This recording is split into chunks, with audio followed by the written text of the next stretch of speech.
It's not it.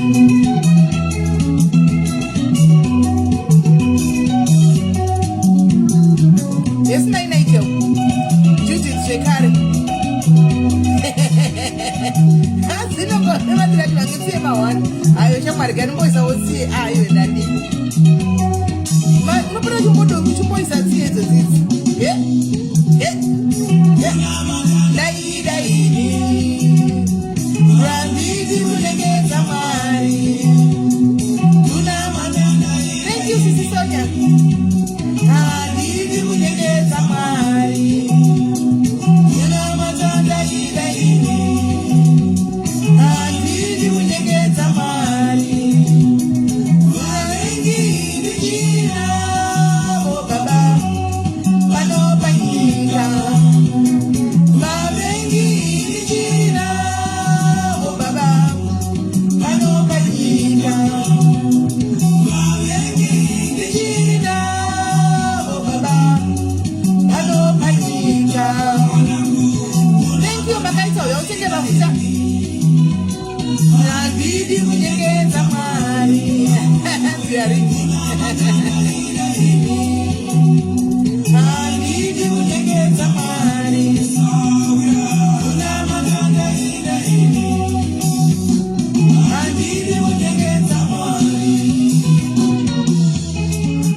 Thank you, Milka.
vauya here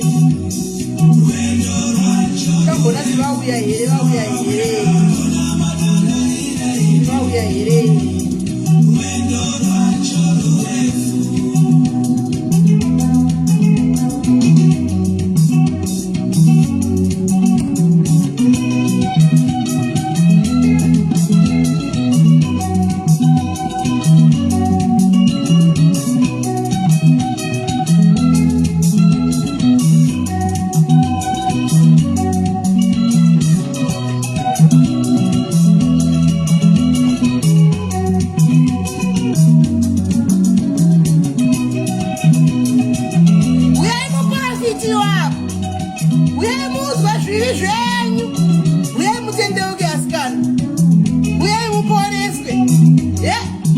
salvation is for free.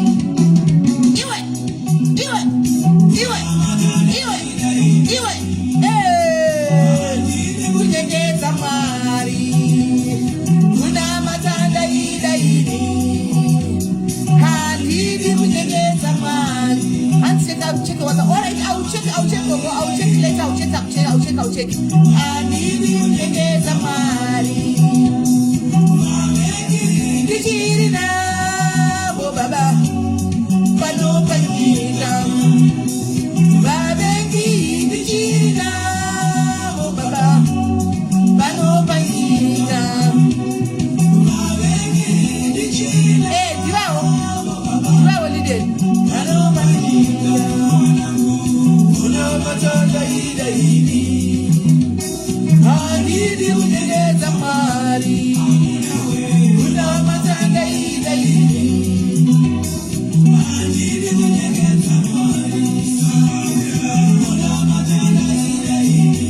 Yes, that's na namara wanga uri kuku wewe.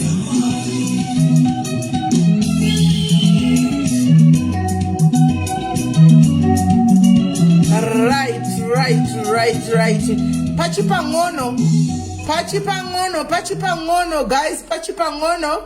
Masquera seko, guys. Masquera say mamuka say sanmona ni ninja ni dumela. Ma degwani abudi, guys. Yes. Guys, I'm not supposed to be here actually. Nasi Sunday, nasi fanga kuti ndive pano. Asi, vamwe venyu muri kuchema, makati namuzandiwandira, mwakati ndagwarigwa, umwakati ndagwara, umwakati maripepa aramba kubuda, umwakati sisimeri mimba yoparara, umwakati sisimeri zvikwambo zvangu zvakundidla, zvakawanda. I had to go kuna prophet. Ndikati prophet, please vikirawo sendichivatsvaka, guys. Havabatikizve kumanya. Ndichivatsvaka vhiki ndikati ndokumbirawo muwirewo madhairies angu prophet ingondipaiwo 1 hour of your time. Actually ndoda kutokumbira kuti at least zviitike izvi every week kuti ati muhafuriwe. Ndikati ndinokumbirawo uyai mubativa muno, handisini ndoda rubatsiro madhairies. Uyai ndokumbirisawo vakazonditi aiwa sekizaro vakadaira nestudio akati aiwa pakanaka amene vanzi vanenge vachaita kuda live yavo ira munoti kupi kana vapedza vanobva vauya padiaries. Ndikati zvakanaka nokuti madhiaries anochema nhamo indoziva imamuzivi indindoziva kuseri WhatsApp haiti zvokutamba, guys. Asiwo, guys, kuzondifonerawo na 2 am na 3 vaumana ai 2-3 vaumana pane munhu akanifonera na 3 na 2 vaumana 7 missed calls vakomana ngatisadaro iso ngatisadaro vaumana ndakazoti ndodaira moti kwanzi zimwe nguva vaumana ngatige kudaro 2-3 vaumana ngondimirirawo kuti yedzeika wozofona 2-3 manje ndisingadudzi mafoni ndechiti ukasiya message ka indozokuti 10 handi ukasiya message kana tukabhaza 10 iyo ndozati it's emergent pandongotenga kumufirst thing ndokufonera back handiti ndachikumbirawo vedwe ndachikumbirawo kuti 3 yaya 2 sure haizonyatsoita 2-3 haizonyatsobuda mushe izve sure 25:2 ish ndaiseklai mukuiona ndi ishu 25:2 am andisi kuramba zvinenge zvakaipa milka but ukandifonera ukasiya wabhaza indozokuti tena kupa ndongomuka kuma 5 ndichita maschool run paya ndobva ndatokufonera anditi aiwa zvokubatika ndobvumirana nemi zvokubatika here aiwa ndobvumirana nemi abatiki zvokumhanya ndobvumirana nemi papa kubatika ndatovabvunza nhasi kuti chii chiri kuitika kuti vasabatike kudaro noti I had to go and beg for you guys. I had to go and beg for you guys. Not me. For you guys. For you. And actually, you know, I was not supposed to be here today, like Sunday. It's a day for me and my family, and you know what. So, but Pandaka Father Diaries was there. But she asked about that. I want to show my Yakatu about today. But I know it's no one. It was what I'm going to live in the Gadibutin de Quabruang. They got a good animal. They got a good. She can again place this. Sakanisha de chidango titi wone kusokuta ufa noti nde shosha one chidauti tisetifara animaona tisetifare like mwane dambudziko rakewo asanya kuchema o like tichingo comfort na tingodaro tingoenda animaona tingodaro zviro kuti nhema dhamo dzenyu tingadzipedza asi kuti you feel lighter handitika ukataurawo nhamo dzako kana tukapiwawo prayer unofilawo zviri nani handitika right havasati ndavasanigira kudhara vatotanga madiaries kuuya kuseri kasi dakati one pafacebook apa vanongouya kana vaya pafacebook tongoita zvinhu zviri achazima nje kuti ndinda kusonga kuita siya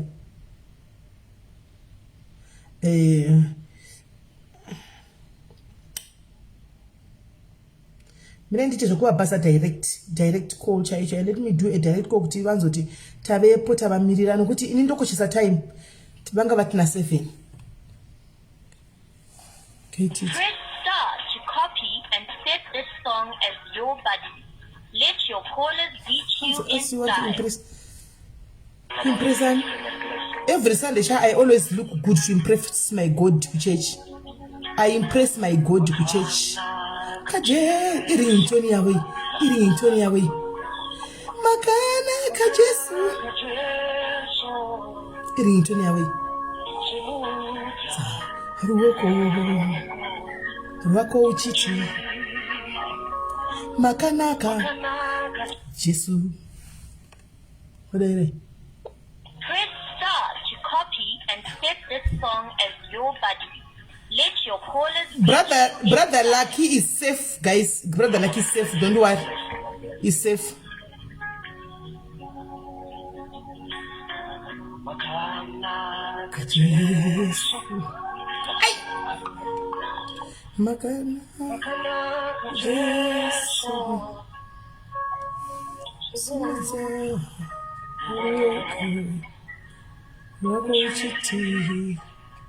Makana Jesu. Vasiri kubata phone. Mira nditsvake umwe secretary zve. Masecretary acho akatowanda chinobvira akawanda zvekudaro. Nditsvake umwe secretary.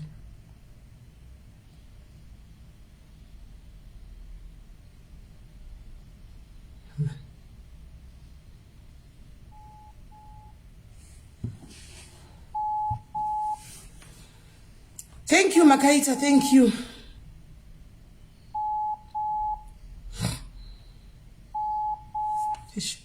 Kwapisa.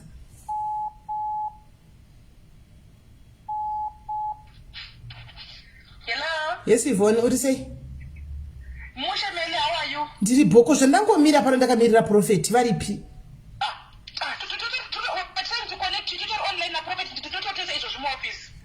Ndikutoizvi kufona pafoni yavo iri kungoringa makanaka Jesu havasi kudavira isitazara pano padiaries tatori palive tangostaka.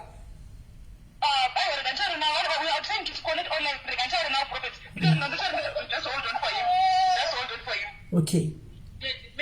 She's online. She's trying to call you. Okay. Hello. Hello Prophet, makadiko. Tiripo kotanguri tachimira tikati zvino ndichafona direct. Ndafona direct chaiko iri kungoti makanaka Jesu. Makanaka Jesu. Imocha muko. We are very sorry. We're driving that up back service. And I saw my phone Wi-Fi is actually down, so because I need to give transfers. Ko imapinda seya.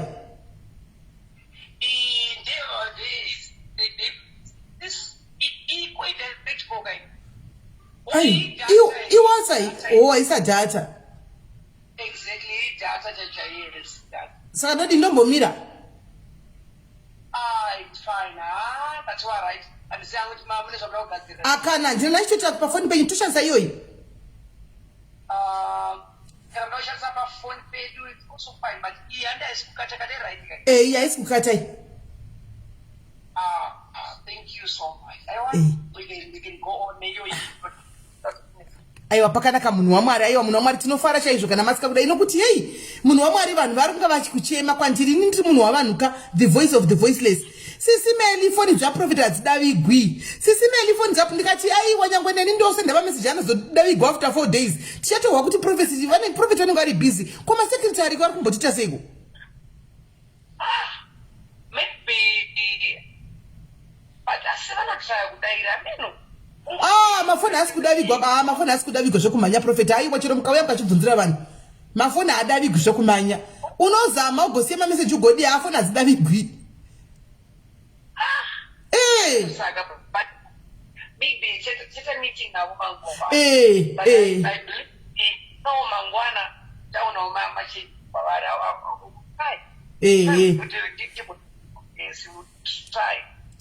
aiwa zvamauya kudai zvanaka muchigadzisa because vamwe vanonga chitofunga ndiri kunyima hanzi ndipiripei namba yavo ndikati namba hakuna kune namba dzemasekiritari ndo namba dzinenge dziripo dzemasekiritari hakuna namba dzaProphet saka motomirira masekiritari pano kudaira svika zvinotanzwa todiko saka zvanichaita sisi this week kino ndaipfere 701 line okay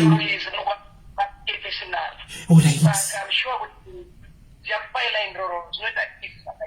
mukadaro munenge matogona zvomunhu waMwari mondipapo line rangu rekuti ndikurumidze kuconnecta zvone inondoita 4 days ndichingokutsvaka iyi 4 days dzakakwana ndichingotsvaga ndichingosenda same message every day kuti naivedu we musakangamwe naivedu we sorry sister but I'm sure kuti kutanga Monday baba ndichabagadzirisa nani kutozviziva kuti nambobhadharo kuti aitozviziva chaizvo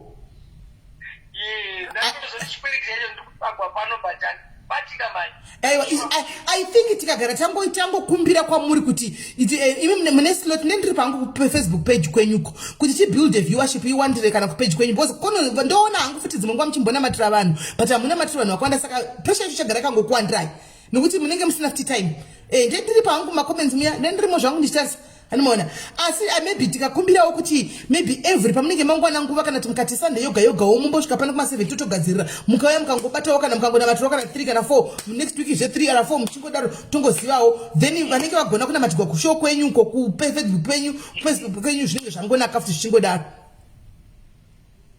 very true but I'm sure kuti yakanaka after Sunday Monday last week but it's takamedira last week I don't know because last week Sunday we were for my life family alright aiwa saka every Sunday ndiguys mukuzvinza saka nhasi ukasanamatigwa usaore moyo pa Sunday womeka sure kuti wagarira uripo nguva iripo waitigwa zvakanaka ndi kune vari muSA pavachauyawo kuno andika muchavabata handiti zvakare munoendawo kwavanoenda asi takati guys madesans akashiftiwa vekunana April saka imimi guys kumagroup garai mabvisa mari dzenyu muze kucontributa kuti vauye nokuti hakuna mumwe anoda kuunzirai Prophet muchida kubatsirwa mose contributai mari dzenyu mwese motsvaka munhu wani wamunotrust kana secretary wavo kana anidzonyogwa pasi vo moita kuti vauye handitika ka after Easter conference hani maona vanouya hani muri kunzwisisa right saka Prophet right handisi kuti apa todi apa totanga here kutora vanenge vangopinda handisi kuti poitwa sei handisi kuziya okay no problem right guys takuti vanhu vatisi kunamatira nhasi vazhinji vacho by next week Sunday pane zvinenge zvatoitika kwavari vauye nematestimony handiti aiwa tinotenda munhu waMwari tinotenda ndaisa maoko chero ndiri chemberi zvangu ndaisa muoko munhu waMwari mukuruzvi mazvinhu guys hanzi kunewo chete like vachanamatirwa nhasi toda kuti Sunday muye nematestimonies Sunday you must be back with the testimonies saka guys isusu pana pabadiaries ngatitei order handika ngatiteiwo order ndandichikumbura vanhu vane serious problems kana uchinza kuti uda problem rotenzi murume imbomira zvemurume izvo hanimaona zvemurume zvichagadzikwa chimbomira harisi dambudziko hombe rekuti kwaende kuda kunamatira murume wangu kuti azohura chimbomirai izvozvo muchazonamatirwa pamberi apa tinodana nemaserious problems ari murwere huri serious handika zvinhu zvitori serious emergency ndo vatikumbira tivafona nokuti tivambodhilana ivavo handika vamwe vane maproblems madiki aya tichazoonekwa kusure uku handiti paiko zvino tokumbirawana nemaproblems maome ngatiitei order handika saka fonai guys ndavhura maline ukauya une problem kandizoda kuti vandina matrol because murume wangu akahasi kudzoka kumba asi kuti ndiro kudropa chimbomira uchazouya mumwe musi chai tongoti vedzimba chete uyai handika nhasi tiri kuda neurwere huri serious ndova tiri kuda una uyuwo anofona pasiripo namba yekufona hamuizive here taurai namba ndipine isai namba onai zvandikutaura musafone panhamba hey anyway tokumbirawo order please namba dzemacalls munodziziva musafone panhamba ina prophet fonai panhamba yemacalls munoiziva namba yemacalls iyi 064 inhamba yangu ndo ina prophet inogara prophet iyoyo musafone panhamba iyoyo anditi musafone panhamba iyoyo muzoti vanhu havahwi madiaries ine madiaries amuhwi shuwa macalls esai Sereri anoteererawo. Kola hello. +258 hello. Okay, ndofunga network yake. Right. Ndofunga network yake. Fona ku number ya munofona ema calls kwete ku number yangu ya WhatsApp. Number yema calls. Kana usina number blessing ndozvanoga ndisave ema number. Ina ndisizo save number. Andisikuisa number. Nasa andisikuisa number. Tutongodilani vane number. Kola hello. Kola hello.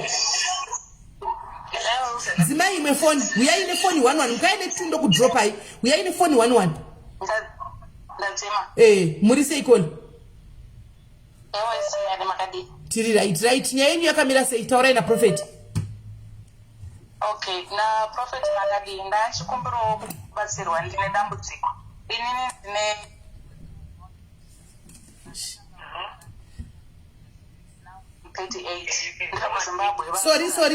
Sorry my sister. Dzokorodza because vanhu vakafara kufona direct ka vanhu vaita kuti volume yako iende. Dzokorodza. Okay, ndakatanga kurwara ndine 12 years ndiri kuZimbabwe. Now ndiri kuUK. Ndine 38. Saka kuZimbabwe vasingazivi kuti chii. Ndakazodiagnosa ndane 26 zvikanzi chinonzi multiple sclerosis. Kuneta, numbness, dzimwe nguva bled, double vision, headaches, things like that. And you know, like now, handichazi kushanda. 2 years ago, ndakasleepa because ndaitoonda side rangu ranga rina mese. Yeah. I'm not working, so upenyu hwacho nahausi kumbonyatsoita zvakanaka marriage chibva yangoperawo zvisinganzwisisike nekuti urwere. Uyu unofona direct unotobhuwa chaiko. Okay. Now, so my sister. Hello. Hello. Hello. Yeah. Yes. All right, sister.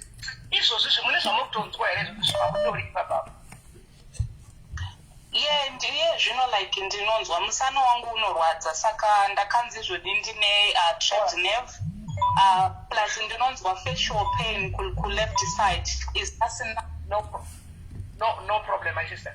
My life is with Mangwana. I'm a testimony that I want to pray for you this hour, this minute, this second. You are going to receive your healing. Amen. Now. Amen. You are going to be healed. Amen. You know. Alright,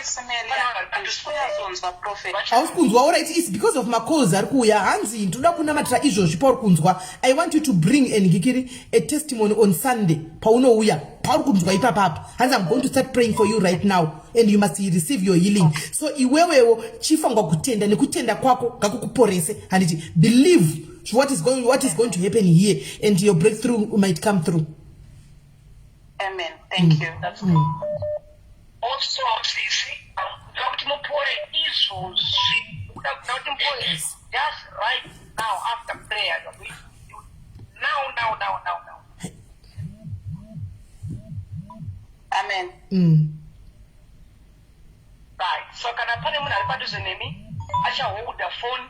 Now to find me in Monuxer who can usher and what's up go usher Muri Baba. You're going to be delivered, you're going to be free. Pamuri Baba. Auna munu. uri wega.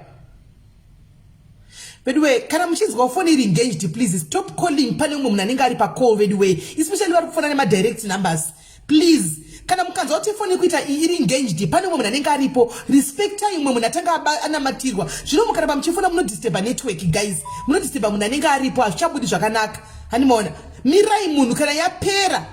Anditika kana yape munhu adona mofonawo, senge vari kufona abva atodona kola wacho abva adona. Abva adona munhu ancho ne serious problem yamuri kutonzwa mega even imimi kuti munhu ari serious ushi. Imi muri kufona musadaro, so don't do that, guys. Musadaro ushi. Uyari kufona direct, imbomira kufona direct please. Munhu wese ngafone ne WhatsApp. Munhu wese ngafone ne WhatsApp. Wamari kufona uku, wamari kufona ku number ina Prophet. Kasi number yakapiniwa apa. Hamuna ti munhu zvachonaka hazvizonyatsa kuita so. Kola. Zvakaoma. Ya une pane munhu ari kuita kuvharira chako kungodai so afona ne direct number. Number 1 yo afona. Arira kuvharira chako munhu ye. Oye, but anyway, china matirwa zvako. Uri wega ipapo? Uri wega?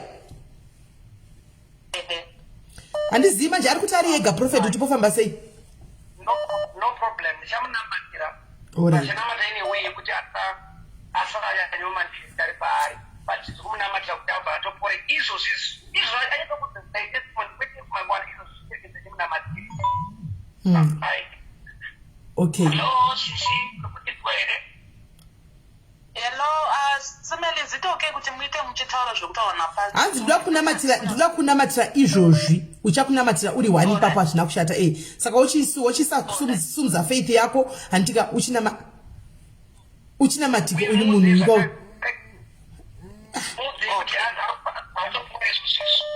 Hanzi mati Prophet. Hanzi bata mudumbu mako. Ndakubata.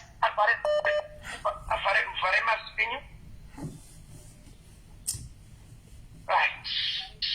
In the name of Jesus,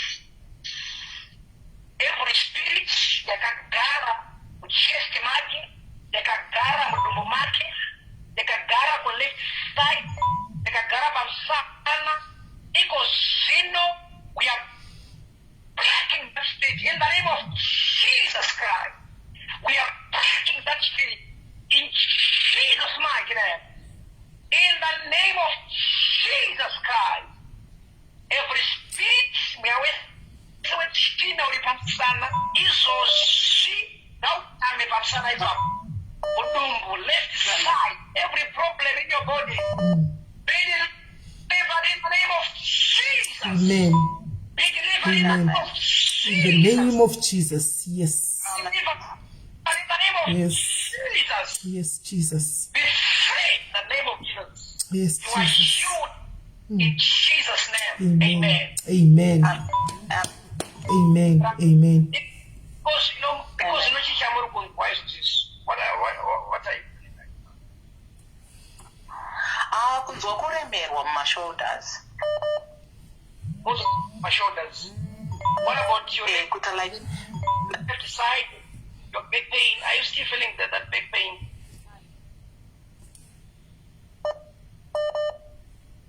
Hello? Ane munhu ari kurwa naye zvakasimba ari kuramba achingofana number 1 direct call saka ndikushaya kumudropa munhu iye ari kubva kanganisa network yemunhu ushu munhu ane number dzinopera na876 please chimbomira 876 number direct call ari kuti please chimbomira please imbomira atotorwa network yake yakutoti reconnecting hazvakaoma ane munhu ari kuti abvadona iye abvadona hazvakaoma saka mumasigwa sei nai guys moushu mina ndibve ndamuudza nai vasikana hallo vasikana asi nai vasikana ndakudropa ikangana hamusi kuona kuti panenge pane umwe here fana isi kuudza kuti pane umwe munhu anenge aripo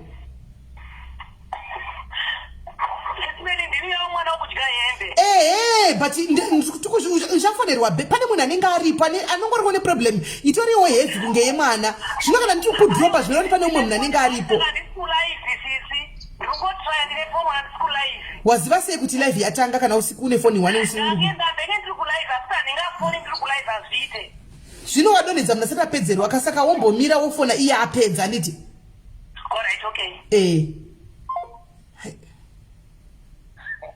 pakaipa asati apedzerwa vanhu vato nyaya dzacho aripiko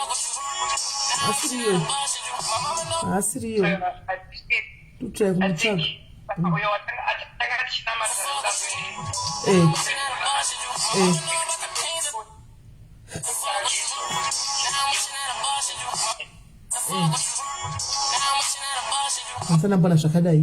handisana ndambona zvakadai Prophet muri kuona zvana nematambudziko here zvinomuita seko munhu wamwari kuti vanhu avabasununguru vanhu vari kunetsekana zvinotokutaridzai pano kuti vanhu vari kunetsekana ipapa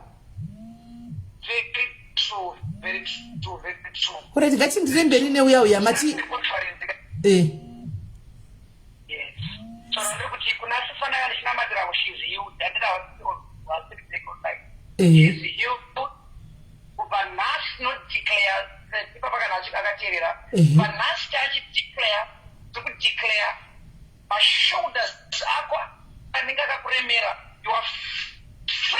Amen. Amen. Amen. Amen. Amen. Amen. Right.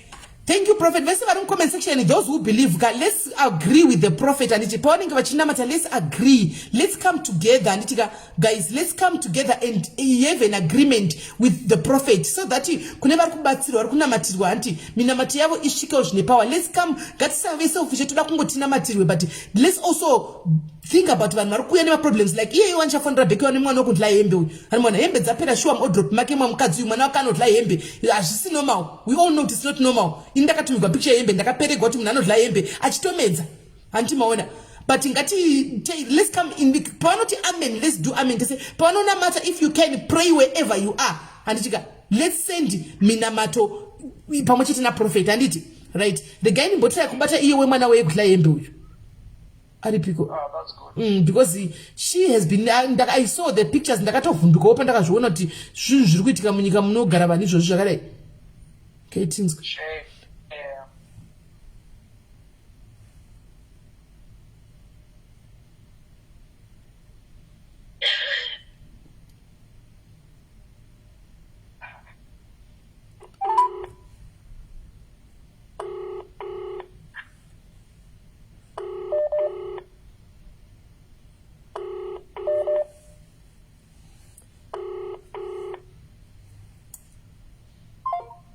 Achadaire phone ndikuti kumfonera achadaire phone right ndakupika anybody because I tried at least kumfonera has kudaira phone, so I'm picking somebody else right. Hello caller. Hello. Zimai imwe phone mukaine phone 2 ndichakudrop hai uyaine phone 1. Okay ndadzima. Taura ina Prophet. Hello pastor. Prophet pakati zvenyu and ndiripo zvangu ndane 2 months nchedza kukubatai Prophet. Ndiri kunze kwenyika ndine heart problem since 2007 kusvikira izvinezvi and ndine madevice mumoyo and also ndine application yangu yemagwaro iri pending for 18 years havasati vandipindura kana ndichikumbira kuti ndinamatire kuti mapepa angu aite zvakanaka. Okay, for your papers you are going to get a response before 3 weeks for your papers.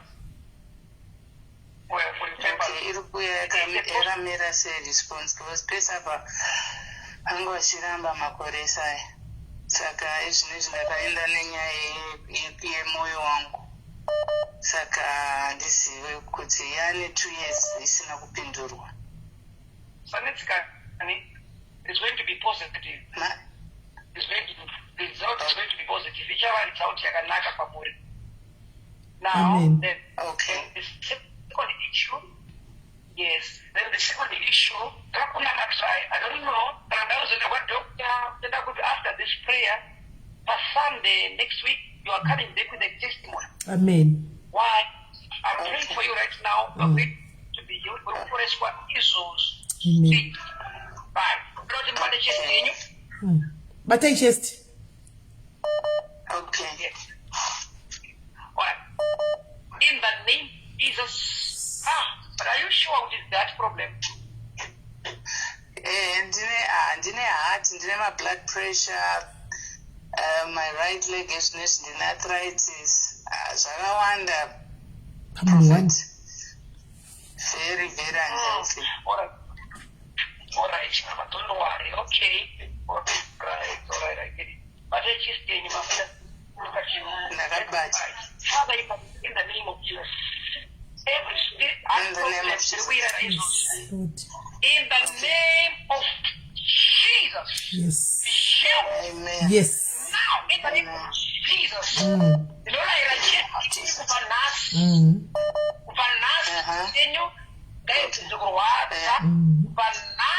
Where we see memory, nowhere as a chose, we command every pain yes. leave your body in Jesus' name.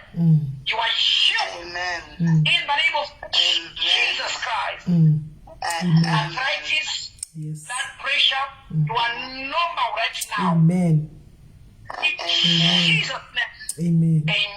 Amen. Amen. Have faith, my sister. You are healed. Come back with a testimony, please, next week. Okay, I'll do that. Thank you very, very much. Have a good day. Bye. Bless you. Right. Okay, thank you. Kuuya wemwe okutla yembe wasidisapira kupifo futi. Ha? Hai, nati yawe sisi. Alright, gadi mutaka ari kuya ndodi. Hello, Kola? Hello, SIS MELLY. Prophet. Alright, you know. Maskara sei baba. Maskara sei mama. Ndine dambudziko ndine hanzvadzi yangu musoro waye haiuite zvakanaka anenge anotopenga but my brother is now turning 55 haana mukadzi haana kana mwana anochengetwa namai tinotomuchengeta saka zvinhu zvinongotinetsa tazama kufamba hapana chabuda but ukamona zvaanenge ari anenge akapfeka zvezvomunhu wokutopinga kutorasika njere hatomboziita pererwa Prophet arikugara namai kumba necho kuSouth Africa mai vari kumba sorry arikugara namai kuZimbabwe ari kupi kwacho? kumarondera Ari kuZimbabwe kupi kwacho? Kumarondera. Kupi kwacho? Kumarondera. ari kumarondera.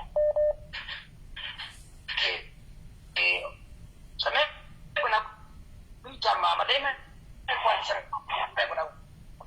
so.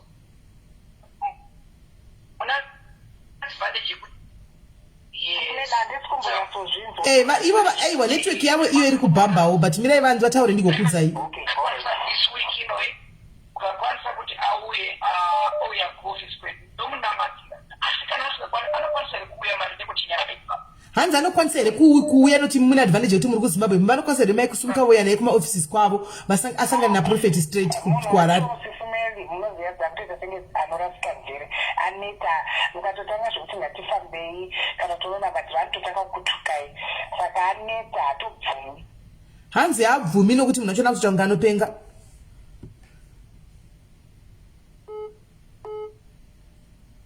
akabata kutuka mai chaiko.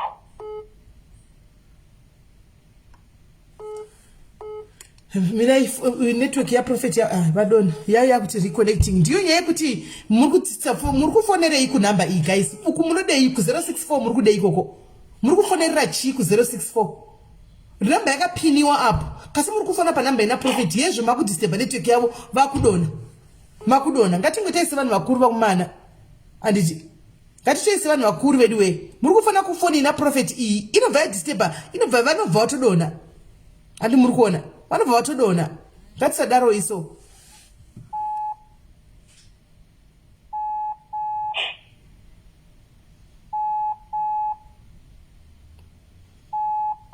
vanhu vari kuZimbabwe please tokumbura kuti musafone indai kuground kwaProphet uku vari kuZimbabwe please can you go to the church yaProphet tokupai address vari kuZimbabwe indai mutoreni advantage munogona kuenda kana vaona fair paground chiregai vamwe vasiri kuZimbabwe vafone vari kuZimbabwe musafone ndikangona ndakazi 263 apa ndikutoidrop you know try yangoti connecting I'm trying to call yangoti connecting va disturb wani makoza ari kufona pinda apa zvauri munyama nice hapana musatapupure munyama regai tione kuti vanogona kufona bhekere regai tione kuti vanogona kufona bhekere ama1 tata kuti takuyambuka ndozi yangu yakuyambuka tisime sinyore 55 years munhu asibara namwana kana chii kana mukadzi zvakaoma hai saka atombodi mukadzi sisimeri kutorwara anopenga asi mukadzi amumuda haamudei munoziva chii ndinongatombofunga kuti tomurorerei mukadzi mumbovavharira vari 2 bedroom tonoti hapana chinobuda here hapana sisimeri kurwara munonge kana muchichikupenga sisimeri haisinyori makambovavharira here unowana kuti mukadzi wacho right vakufona back miraitunzwe connecting vekumana ikonozati kana satani akada kusumuka ka mhepo dzimwe amene vanhu vanenge vane mhepo dzavo dzinotouya dzogwisa ipo pano dzotonyatso kurwisa kune dzimwe mhepo dzinenge dzichitouya zvakasimba kuti kuda kudii breakthrough dzinotokata vadoni haisi kuconnect vanotokata network chaiko chaiko dzimwe mhepo chadzo dzinotorwisa zvekutodaro chaiko chaiko hai kune imwe spirit kune dzimwe spirit dzinodisturba vaipi munozviziva dzinodisturba varoyi dzinodisturba vanhu vakaipa spirit dzimwe spirit hadzidiwi nevanhu vakawanda because already paanenge kuti dzinotodisturba vanhu ivavo muzvinhu zvavo zvakaipa hani mazviona saka I think ndo imwe spirit inaProphet iyi spirit yavo inodisturba a lot of madhimoni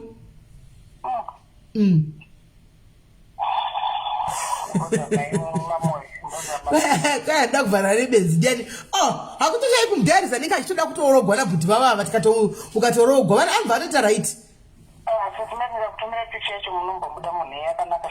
shuwaka mashuwa here madhairisi kwai wakanaka zvisingaiti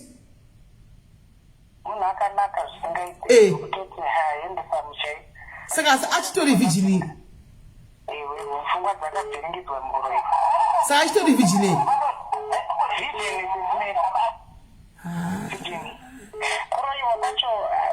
akatanga rini zvakazongotanga kumagrade 5-6 ndipo vakaona vabereki kuti mwana wedu zvaari kuita kubva ipapo sisimere akaroiwa achiri mudiki isinyore mufunge kuti munhu titaure ndama dzedu paiya so but tinenge taonawo muzodzi waMwari pamwe tingayambuke onezvo zvaita let's hope zvichaita satani yachoka imimi ndimunenge munotori nemhepo dzachowo imi dzinovhara vadzoka vari kuuya saisi kupinda iringoti connecting iringoti connecting imbodonha imi kumboya mumwe munhu tione pamwe mhepo dzacho dzitoriwo pamuri imi amuzvioni inobva zvezvezi kuti 981 mine ndizinyore pasota kuti kana dzozonombokata vamwe muzofona timboona pamwe ndimotori nemhepo dzachona imi timboisa mumwe munhu right timbodonha itione right regai timboona panouya mumwe kuti vanopinda here manje izvo ndikavatora ava vasati vauya Prophet hazvibetseri mine nditi vatange vauya Prophet vatrai kufona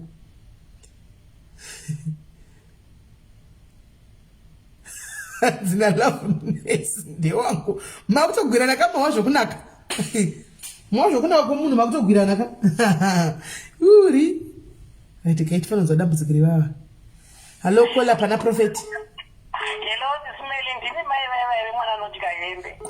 newo unenge une mhepopo iwe unoziva kuti nanchikufonera usikadai iri foni iwe asiko zvino uchitogara ipapo zvino hamene kuti airtime yako ichakwana here kuti vambodonhedzwa vambodonha saka tizomirira kuti vadzoke futiwo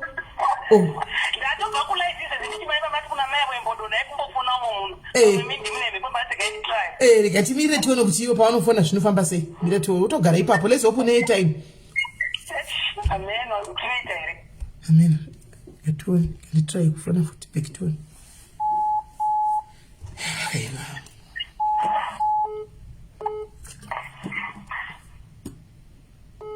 Irungothi wo connecting pomona zobo mepo. Zungothi connecting.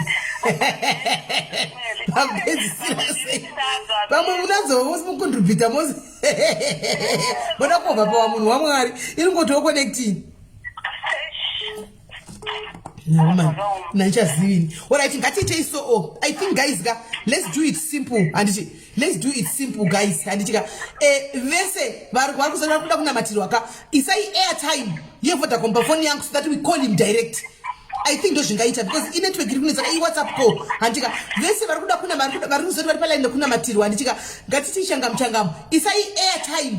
Tofona direct because WhatsApp ilutoramba. Tite zvokutofana direct chaiyo and let's stop kuve selfish ngatitege kuchita selfish tochingoti ayo vemari dzevane zvezvikwere timbomirai tine serious problems like evana vari kurwara zvemari imbomirai zvemari nezvevarume vari kuenda kuchihure chimbomirai kujoloku chimbomirai izvozvo tichazozviona paleta toda kumbotanga tambodila nevari kurwara ndo vanhu vatori crucial right now and regai ndikupei nhamba muise airtime antika Mirandi pay number, we say Airtime. I think it doesn't get to it. And so that we call direct.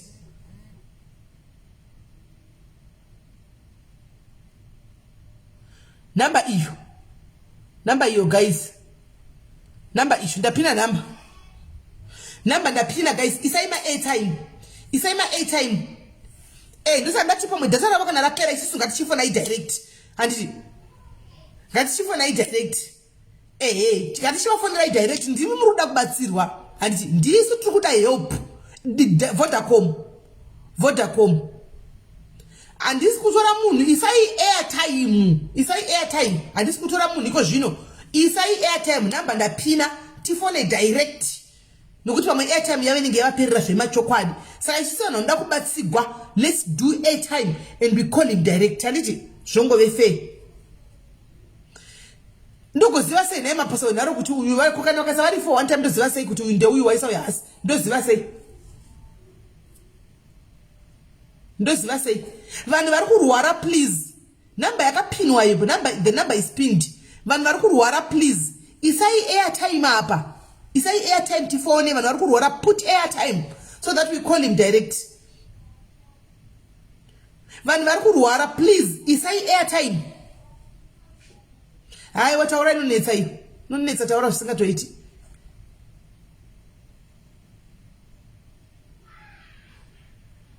taura inonetsa iya pane anoti toshandisa inonzi rebhito iri nani kana ndikatenga inoda sinotengesa nemadhola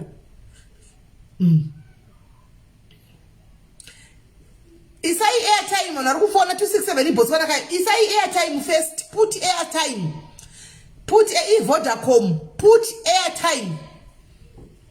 airtime akuna munhu achandaira phone usina kusa airtime put your airtime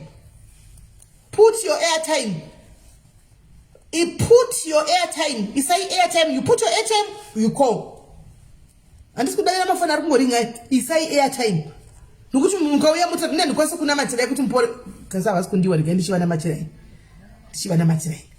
hallo pachirongwa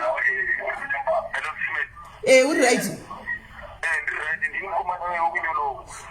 ndozati kuti ndikoma kununulo but right now network yaProphet kulese toda munhu kuti vafonegwe direct saka tikuti vanhu vaise ma-airtime so isai ma-airtime tovafonera direct kana kuti ndokunamatira hangu ini pano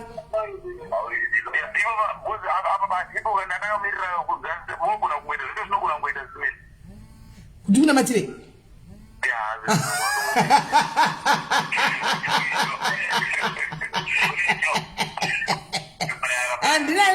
andina masimba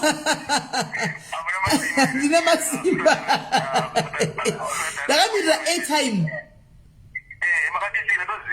ndakamirira airtime ndakati vanhu vaise ma-airtime ndozati iwe uri mujere uri kudawo kutigwa minana yako asi kuita airtime panhamba dzakapinwa idzo nhamba dziri pindi pazasapo nhamba dzakapinwa idzo CJ bvisa nhamba idzo upine futi CJ can you please remove that number upine futi zvakare nokuti ndikaza kunamatira kana zvikafamba mushe ukanobuda kujere ukuka okundarini kotiwe 15 March. Hanzi na chile ninda isa like aichoni. Isa Airtime. Right. Papi zasa mun one Airtime chat. One person isa Airtime right one.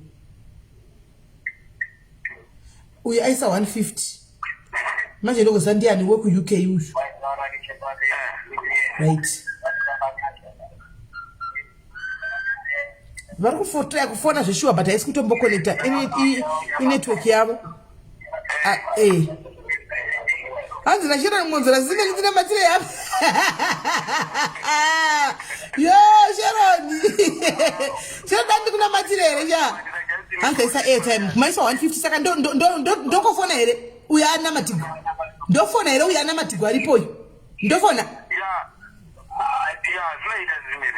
Aiwa ndonzwa kune vaisa Airtime zvandi wikwa uri zvene hanzvadzi. Ndikanipa kune vanhu vaisa Airtime yavo. Ndofona here guys. Ndofona here uya ana matigo alipo uyu kana kuti po matipodi. Pofo ndofona here popinda ndopoitwa sei. Once alright. Saka chega ndifone yaripo ana matigo. Waita lucky wena. Waita lucky. Waita lucky Jos.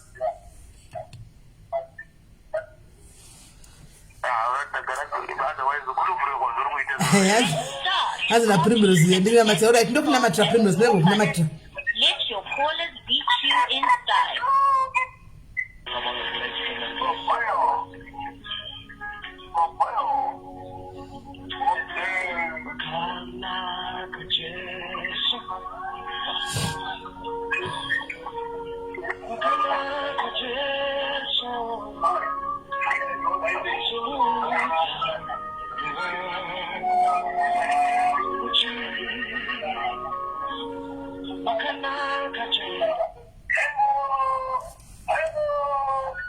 Did you try another number?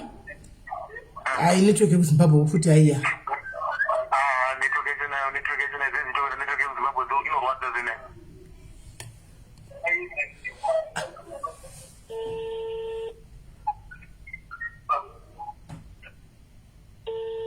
Dogo muzi wa muri zuti ndiani? Hello? Hello. Yes, tatongoti ndikati direct calls because pakatoipa na network ari kusungwa nemhepo dzevanhu. Network iri kunetsa zingaita chokwadi sisi. Oi network, alright. Tanoti mhepo zvedzasimuka. Alright, shamwari itisha 2 minutes dzako shamwari kuti tichibate vanhu pa Airtime papinda wakati wandei. Taura na Prophet shamwari. Makati Prophet. Makati mjenyo baba. Ndinofara makati iwe. Chiripo zvedu. Ndiripo. Ndaita dambudziko mune nyaya yekoti mani kuti kwatinoenda uku baba zvinhu zvinazongofamba zvakanaka mani anongoti remind after remind so far that 2 years chinhu chanangobvunzwa mukoti izita rangu chete. Okay, that 2 years now. That 2 years now, 2 years 1 month now. Oh, okay. Let me pray for you. Alright, this is Namatire.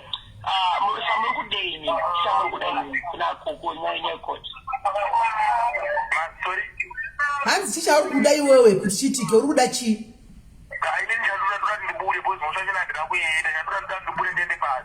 Mabhanditi wese munongoti mhosva hamuna kuita. Ingoti ndoda kunyasha dzaMwari Mwari vandiregerere. Mhosva ndine makapara motiko yatina kuita mhosva. Ingoti ndoda kungoti ndibude. Mwari anokukuitirai nyasha.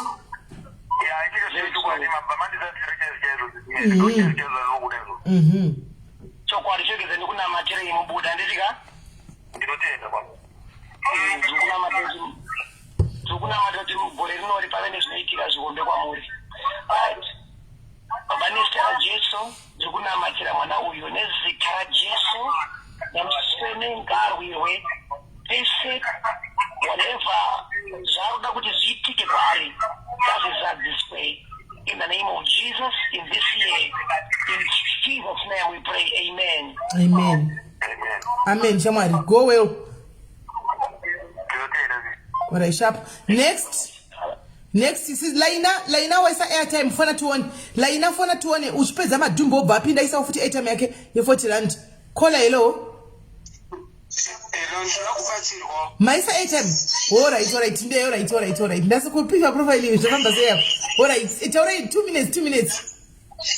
Ini ndirakubatsirwa Prophet kana varipo tinoti tikapinda motikari kudriva tinorohwa nehana nolonga kuti time speed if tiri motorway ndinobreka saka ndakutya kudriva ndo nhamo yandinayo ndinoda kudzokerawo kuita munhu anopinda motikari achidriva kuenda noti kuramba ndichingodriva. Mati mukadriva chii baba? hanzi ndikapinda mumota ndichida kudriva hane yangu inorova zvokuti ndotoita confused chaizvaiyo saka vanga vakamira kudi kudriva nenyaya dzekuti vanorohwa nehana vakapinda motikari saka vanoda kuti vadzokere kudriva. That's good. That's a small thing. Right, baba, batai pachesti penyu? Batai pachesti baba? Tabata. Kubva nhasi nezita raJesu ane nyaya icharove kubva iko zvino pane kudriva mangwana kubva nhasi ane nyaya icharove zvachose in Jesus name. Amen.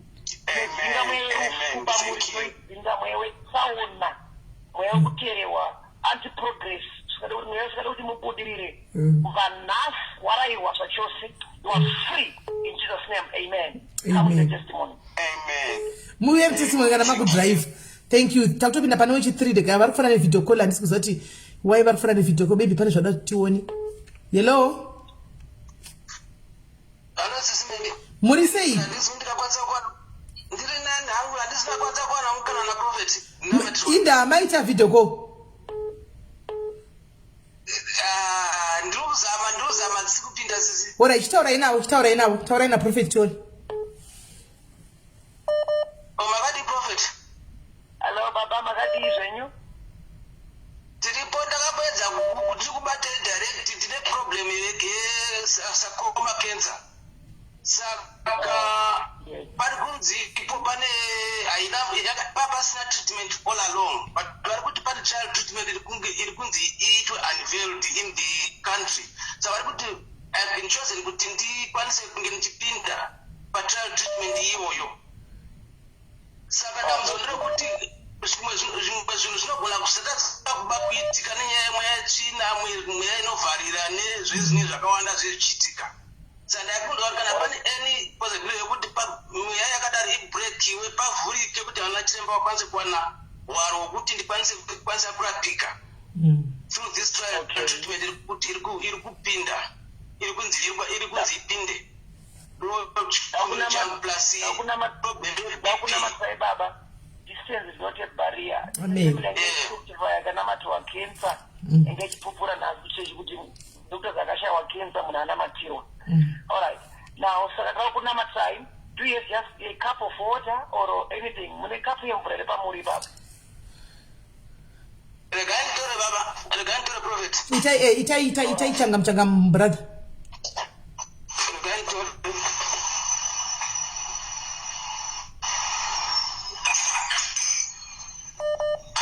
Sako sisikenza chinengeri paizva makasimba wani. Ndachinengeri paisa ko sisikenza izva makasezvisimbira wani. It's sarcoma, it's on the right chest. Saka vari kuti inenge yakaspread into the lungs. Saka baba. Saka operation 2020 ikanzi yapera. Okay. But it has come back again. Oh, shame. Don't worry. Pane trial treatment kukuda kuti itwe. Alright, chireka kanzi chimata mvura china maja anzi chireka ndikuna matra mvura titre airtime. Abandro kuna mazhinji munozotuudza. Zvafamba sei.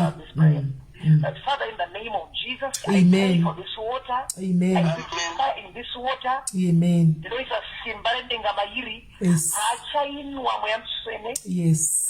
Atendwe kuchipatara. Yes, Jesus. In the name of Jesus. In the name of healing, Jehovah. Healing in the name of Jesus, my Lord. In the name of Jesus. Thank you. Amen. Come with the testimony. Amen. I receive Prophet. Yes. Most of the testimony and judge and it. I'll keep in touch with you. Bless you and judge. Bless you. Right. Tukumanzira netime kuti wamwe waone kupindawo Right. Laina phona. Laina, please, can you please call? Laina phona. Ndakatomirira call yako. Phona tuone. Laina, can you please call? Laina? Can you please call pa numbers repinned? Laina phona. I am declining my calls. Why is airtime so that you can talk to the prophet? Antika. Phona Laina. I'm declining my calls because why is airtime kutu phone iwe. Phona tuone. Laina, I'm waiting for your call. Pa numbers repinned. Pa numbers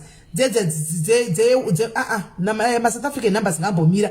Mpale mnaisa airtime yake. Phona Laina. UK phona. Akapedza kufona right is ndiye we are kutry kufona. I think let me try. But UK but South Africa chimbomirai South Africa chimbomirai.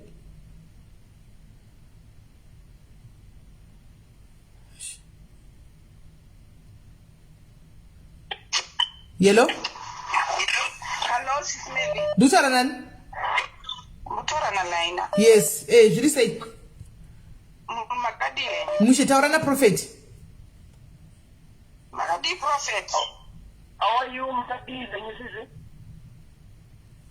Ndiri kwangu Makadi, ndine hazvanzi yangu. Aita A-level 15 years ago achita A-level. Ndobva angotanga kurwara nepfungwa. Okay. Up to kubva gore iroro kusvika zvino achiri kungorwara nepfungwa. Okay. Vabereki pavakambofamba zvakanzi izvo baba vangu vakachengetwa kwambuya havana kuchengetwa kumusha kwavo. Pakabuda nyaya yekuti vekababa vaitumira mweya ekwatiri, saka zvanzi yangu ndobva yatanga kupenga. Saka ndani ndichingokumbirawo munamato zvinondirwadza fani. Mukomana anoteerera. Don't cry, Mama. Don't cry. All right, Mama. Now, Mama, don't this is barrier. Andikana mambo zwaona sema kuna nangoje pa testimony ku church pane lazadzi yangecho rakafungwa for some years yangecho testimony yakadili yakasunungurwa nasa. Nakuna matsauri yazadzi iri kupi mama zadzi ari kuZimbabwe anogara nababa azvitere nyore ari kuenda kuZimbabwe ari kure sei muZimbabwe anogara kuMegoreni. Very good. Akwasere kuya mangwana ndokwasa kumuona ku office kwedu mangwana. Anokwanisa. Yeah. Office yedu ikirenda kupa direction. Vanouya tawani kwa Newton Park. Newton Park muri muna Tongo Gara. Munopinda muna Blackstone. Mapinda muna Blackstone, mopinda muna Denmark. Denmark number 1 ndo pane office yedu ipa. Mababasa. Handina kunyadzopabata but maybe ndikanyora pasi. Chitai fast kuti ati vamwe vapinde vakoma. Zvadakuita ndikupe secretary atataura neni kusvikira masvika mangwana ndogona kupai namba dzake. Chipai tadedzerai namba dzasecretary. Ari kutokunzwa izvo zvizvi. 0871 mirai tinzwe mati 071 2 057 131. Yes. All right, thank you. 057 131. Okay. Right. Mova mafona andichika. All right. All right. Thank you, my sister. God bless you. Kaiti vatopinda kune mumwe kuti ati airtime number vatopiwa nditi tobva tatopinda kuwe mwana anodla hembe uyu fona kana iwe mwana anodla hembe. Hello. Smelly. Taura na prophet. Okay. Prophet makadizeni. Akadini sizi. Tilipo makadiwo. Prophet ndine mwana wangu ane 6 years. Mwana uyu kudya hembe dzaanenge akapfeka, kudya hembe zvokutodambura kana ari maschool uniform kuchikoro kwaari anopfeka mashoti namatisheti. Anotouya everyday asha matisheti ese atsemba mapisa acho ukatsvaka kuti ari kupi anenge amadya amedza. Akadya tauro kuchikoro kwaari anodya maswimming towel, kutsenga tikabudambura towel chachi ari kumedza. Yes, the spirit. Yes, this also. Okay. Ari kupi mwana uyu mama? Nditori naye pano. Alright, muri kufuna muri kuti? Ndiku South Africa. Okay, no problem. Naifuna muri paduze. But still, zvanda kuti muite mama pamwana wenyu, sorry, ndichakutoreka nguva nemikadiki njani. For the sake yekuti chiri kuitika paari mweya wechina chaiwo. But still, mweya wechina pauri kushanda uri kubata uri mudumbu make. Saka ndichanamatira mvura anything chimuri padhuze nemi kana mvura. But ndanamatira mvura paachamwa mvura mwana wenyu achanzwa kusvodwa, haati futi kuona chinhu chinonzi hembe mukanwa make. Okay. Yes. Saka kuti mutore kapu yemvura muenda padhuze naye. Okay, again to kapu yemvura izvizvi. chimanya shangamu. Ndanayo mvura yaProphet ndotodira mukapu make. Thank you so much. Kuda kuti ndamaisa mukapu chibatai mudumbu memwana iyeye. Alright. Ndakabata. Right. Ndinamati. Munoende padhuze nditi? Mati? Kuti mutore futi hembe padhuze, chero any cloth hembe ingori padhuze neni. Hembe yakaicheka ndipadhuze kuchikoro yatori padhuze. How old is she? 6. Ane 6 years. A boy or a girl? Girl. Muskana. Girl, good. Thank you so much. All right. In the name of Jesus. Yes, Lord. Amen. Tinodzinga mweya wechina wakagara mudumbu remwana uyu. In the name of Jesus. Every spirit. Yes, Lord. Mweya wakafa. Yes. Mweya wapenyu In the name of Jesus. Amen. Amen. In the name of Jesus. Hallelujah. Yes, Lord, Father, we speak healing, deliverance in the name of Jesus. The spirit of witchcraft will stand against you, we stand against you in the mighty name of Jesus. Yes, Lord. Yes, Jesus. Yes. Yes. In the mighty name of Jesus. Yes, Lord. She's free. In the name of Jesus. Amen. Just 1, 2, 3, 4. Okay, 3. I mean 1, 2, 3. Touch again. 1, 2, 3.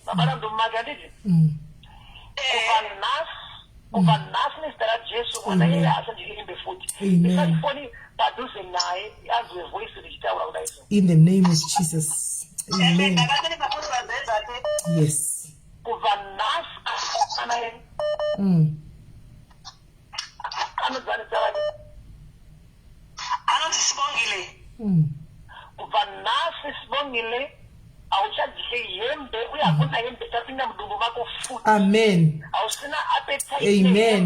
Amen. Amen. Amen.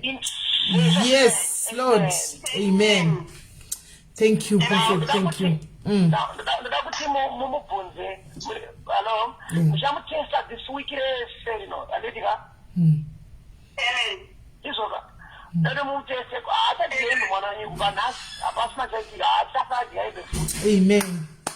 Amen. Thank you, Jesus. Thank you, Jesus.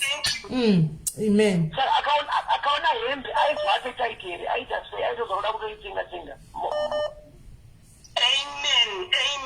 Aingobva kuchikora akadzidla uyu. Ndakatumirwa mapicture ndikavhunduka, kwete kutsenga kokuti angachiburika, kutsenga front yose ikudla mberi kwese uko. Maticha akatokomblena. She's free.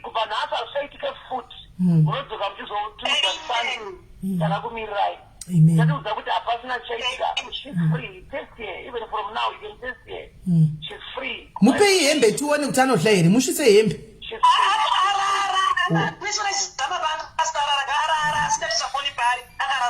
All right. Mompa uzomwa mvura ndizvo Prophet. Mumwise mvura kana amuka. All right. Testimony yenyu. Sunday. Kuti mwana wenyu achadhiende futi. Amen. Amen. Right. I receive amen. All right. Thank you, my sister. Thank you. The guy Pam. Thank you. Thank you so much. Okay. Caller, hello. Vanene phone 2 ndikutodonedza. Ukatiyane phone 2 ndikutodonedza ndisitobvira zvokutamba. Uyane phone 1. Caller, hello. Hello. Yes, taurai na Prophet. Makadini Prophet. Makadize ni mama. Aiwa tinofara. Prophet udaita uda mudzikuri makumbo angu ndinozokunanaira zvinhu zvichifamba makumbo mangu. Achirwadza. Okay mama. Bate makumbo yenyu kubva mutsoka ndiri. Tsoka musati maenda kumpindira. Bate makumbo yenyu baba. Ndabata Prophet. Yes. Kubva nhasi nezita raJesu. Zvinofamba mumakumbo yenyu. Tinozvirayira kubva nhasi. Tinouraya chese chaifamba mumakumbo yenyu. In the name of Jesus' name. Yes. Yes, Lord. In the name of Jesus. Yes. Amen. Maita Prophet. All right, sharp. All right. Caller, hello, Pachirongwa. Hello, caller. Caller, hello. Guys, we are musina ma phone 22. Mukaini ma phone 22 panto na disaster cha ntombo daire. Hello, caller. Ndino ya wa just kumarondera. Ora itaura ina.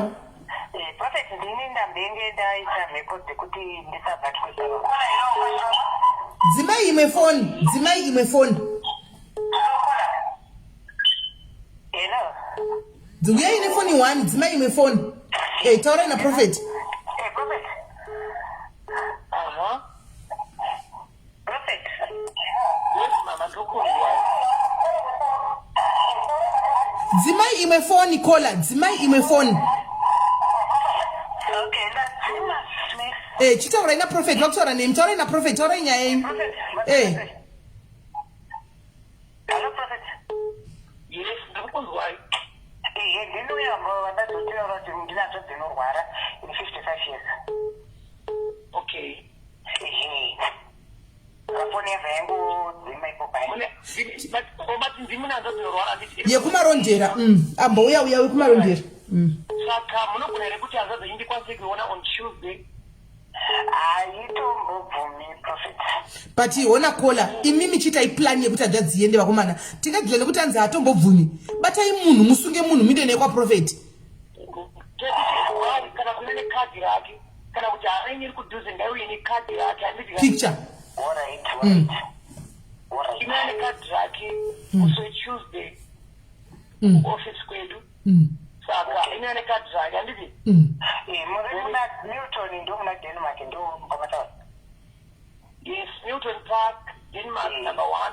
Newton Park, and alright, it's Tongogara, Moti Blackstone, Amatimna Blackstone, but Denmark number 1. The office okay. Okay, mashita Prophet, mashita. Ndine kumbura ndakapana kumba kuZimbabwe kuko rungo ndirwadza Prophet. Ruita singa runga join. But there's more than material. Okay.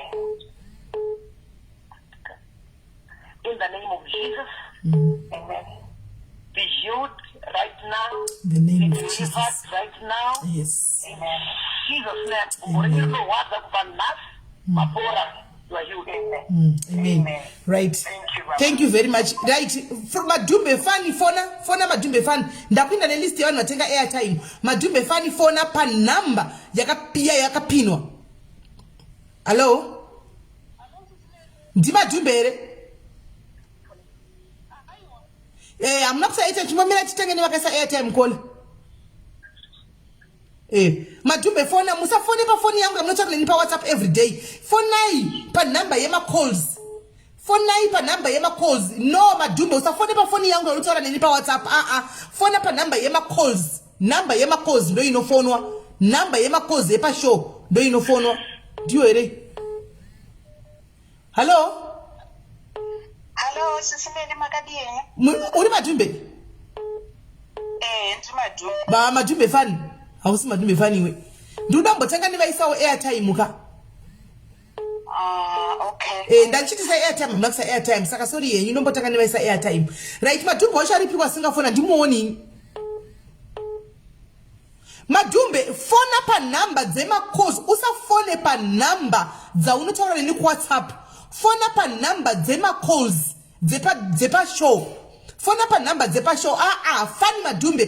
Fona pa number dzepa show. Not pa number za unotaura neni pa WhatsApp adzisirizo number. Adzisirizo number. Fona pa number dzepa show.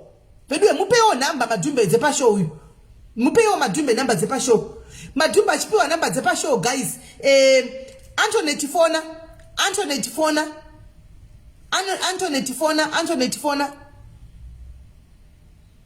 Ndiwe Madumbe.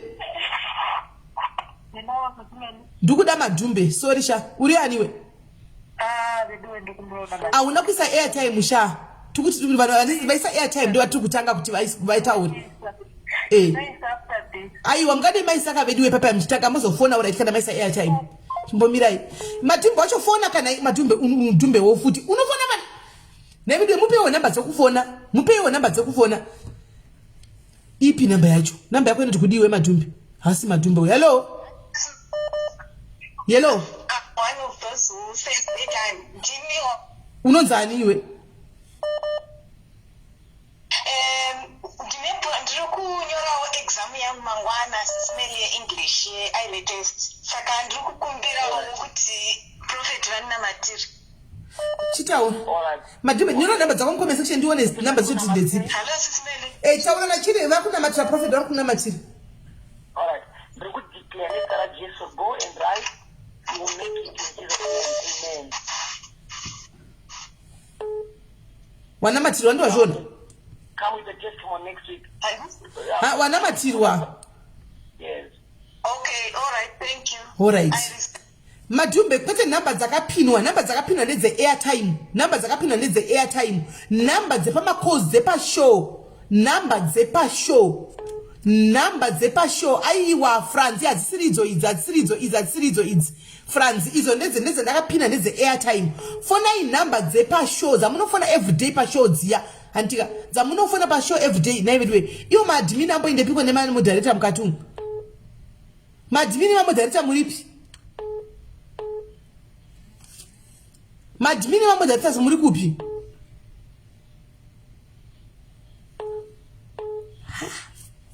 Hakudza mwana upedzisira shokwani. Madumbe fona pa phone anditi saka muna namba muchadzitsvaka gore rino muchadzita namba idzodzo rikai hangu nditori wamari kufona ndingagodi. Hello kola. SIS MELLY. Ndiri admesa airtime iri kwa. Ndaisa airtime SIS MELLY ndasara kuda kutumira ima screenshot. All right.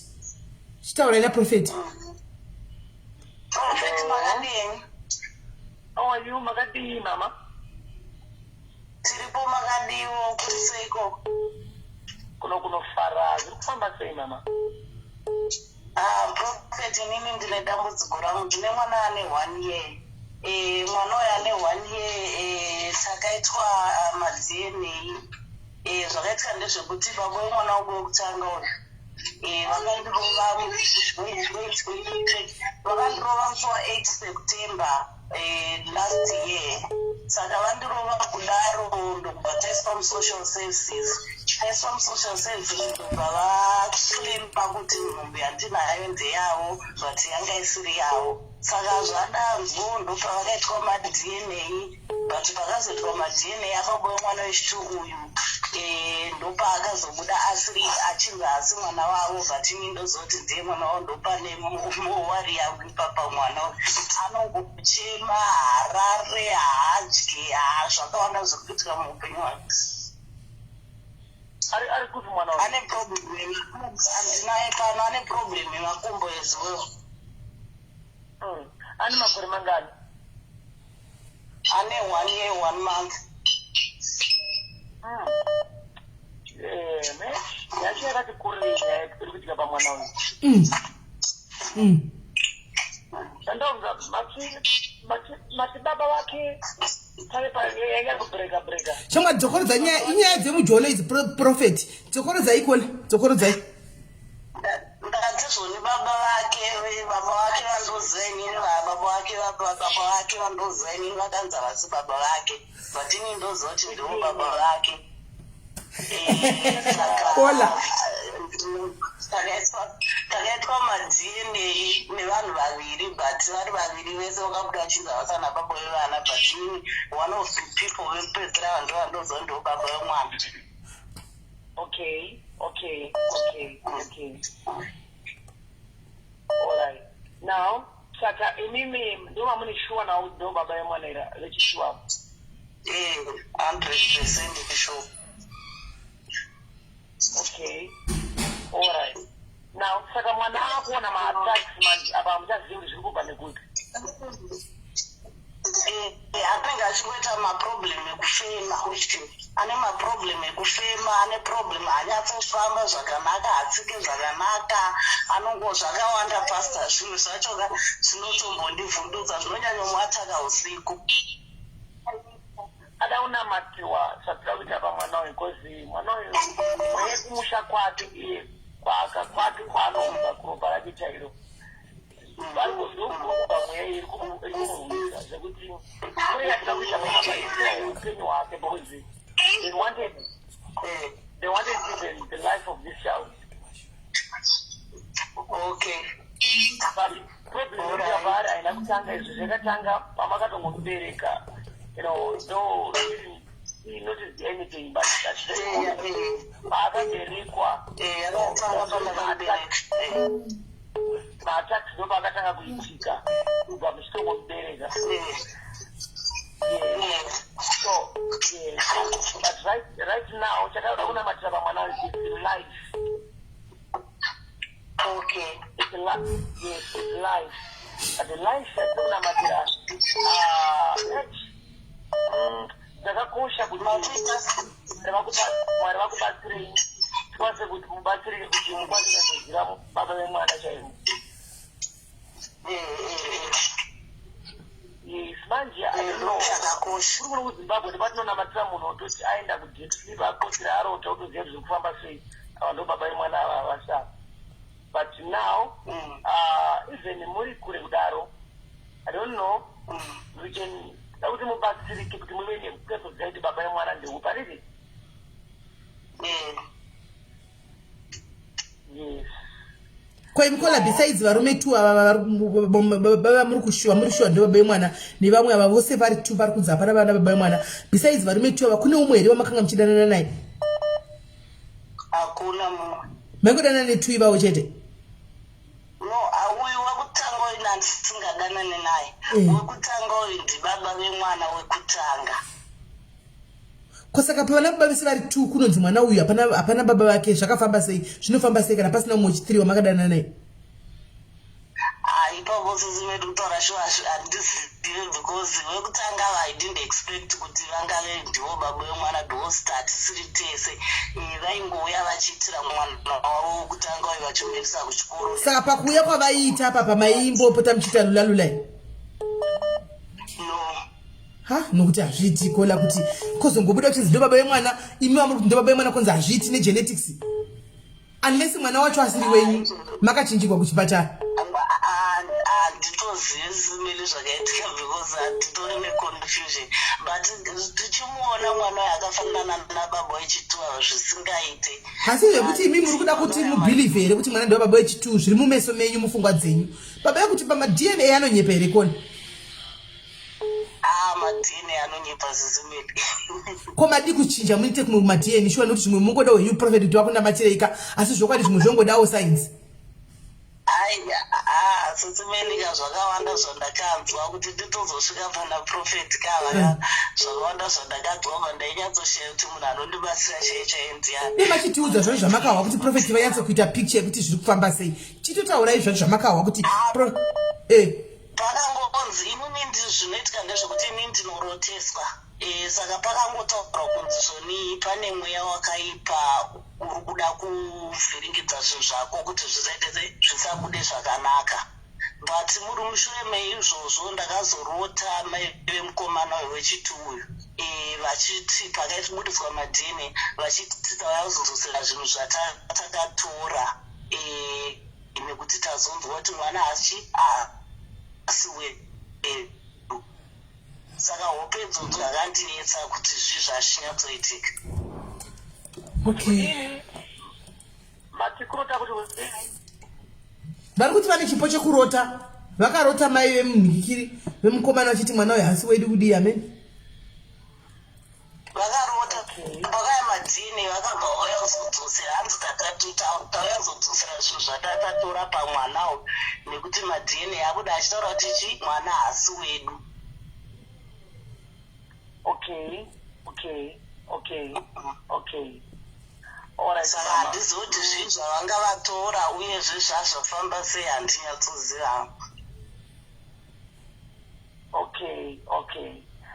Mama ndiudze zvinhu zviviri zvamuda kuti tikubatsirei nazvo, Mwari vakubatsirei nazvo.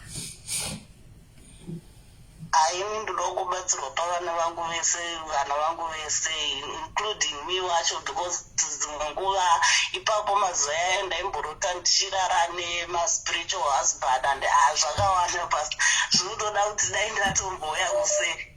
Ndakambotry hangu kukubatai ndati semunhu waMwari muri mupisi saka Patikola isi pana pati uya yefamily hatina masecret mshuwa ungatovhunduka izvozvo dzimwe nyaya dzaunobva panapa dzakakomba kudaro.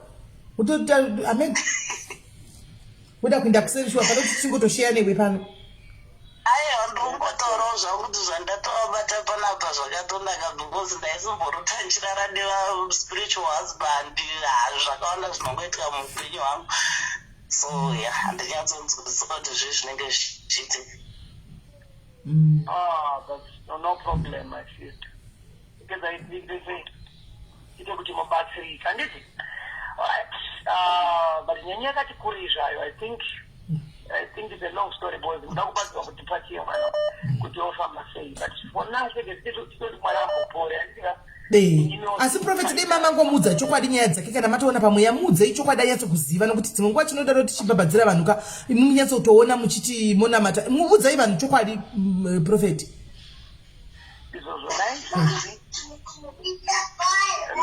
Hello kola muri kudedzwa na Prophet. Mati Prophet. Yes, andiri kuti ini baba yemwana uyu amuvazivi. Inini vandinofungira ndobhiliva kuti ndiyo. Unobhiliva kuti ndiyo?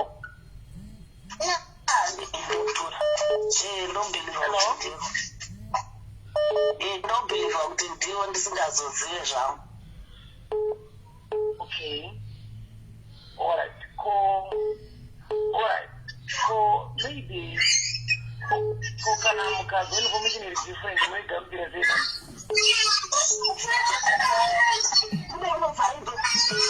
Kola chikutaura rimwe kunokola imbosei vana vari kuti anoizava mumboterera mumbowadarerei kuno. Mati Prophet.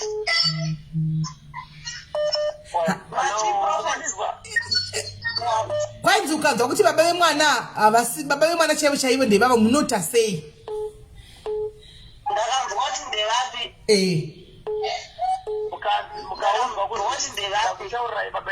Kwanzi ndikakuudzai baba vemwana izvozvi munoti kudii?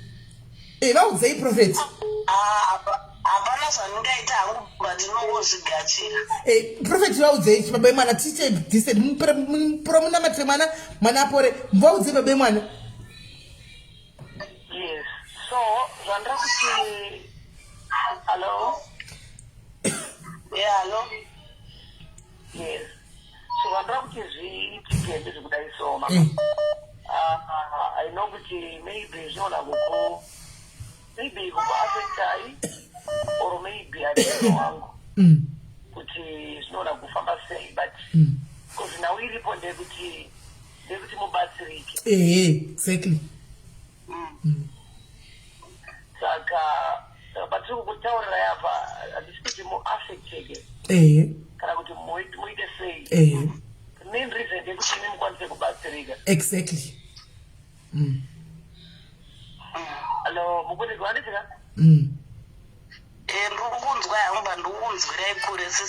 Alright, andoti achiturikira ndondiwana achiturikira kwai tikuda kuzama kubatsira iwewe saka zvandichakuudza kuzvigamuchira kana asi ndo chokwadi chinenge chiripo vari kuita kuti iwe uwane peace of mind uwane kuzorodzwa nekuti iwe vari kufamba pamweya Yes.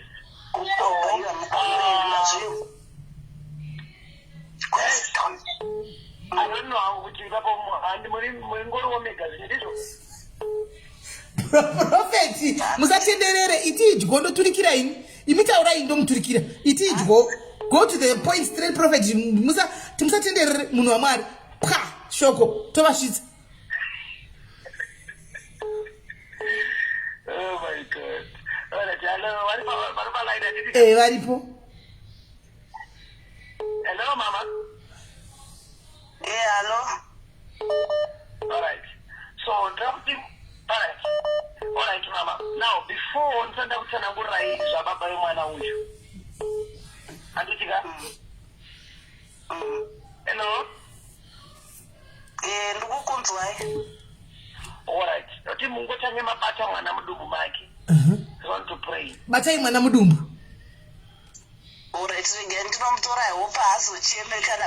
Kuchema kuna matibere batai mwana mudumbu yaini mwana tina mati nasingachema chimoni rodori visara kuchema ngauye mwana tina mati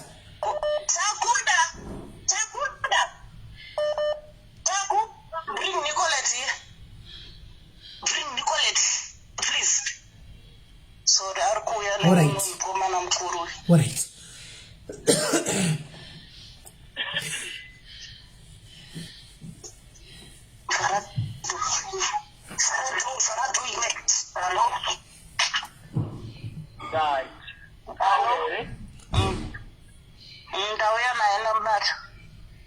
All right, Mama. All right. Okay. Boss, Mama, I took care of one of those. So, when I'm at the Pascal in a roof for our, the Funamazara, my roof for our, busy. Hanzi chidokuna mazati mwana pasavene mweya werufu pari because ndambotaura nyaya yemweya werufu pane rufu gunotenderera pamwana. Yes, adoti mwana ararame kozi chekutanga ndikuziva ngo zviri kuitika zvakati wandei pamusoro pemwana uyu. So chikuru chekuda kuti tiitike pari, we want that child to live. Hanzi izvo chekutanga chatoda kuitika pano yemwana tinoda kuti mwana ararame because pane zvakawanda zvandiri kuona hangu ndiri kuziva zviri kuitika pamwana pane zvakawanda zviri kuitika but chekutanga nawo yekutanga toda kuti mwana uyu adi ararame asachakudza vachatiudza izvo vachakudza izvo so panapa vakapedzana vatira mwana kuti nhau yacho yakamira sei.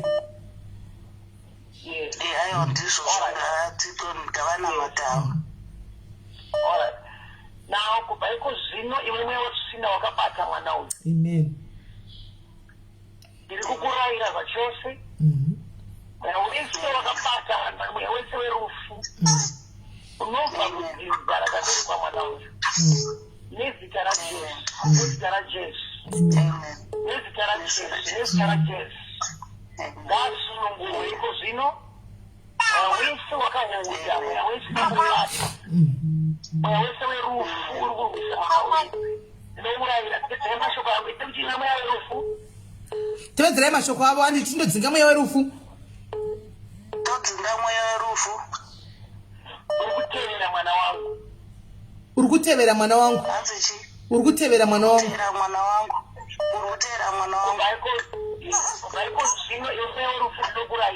kubva iko zvino iwe mweya werufu ndinokurayira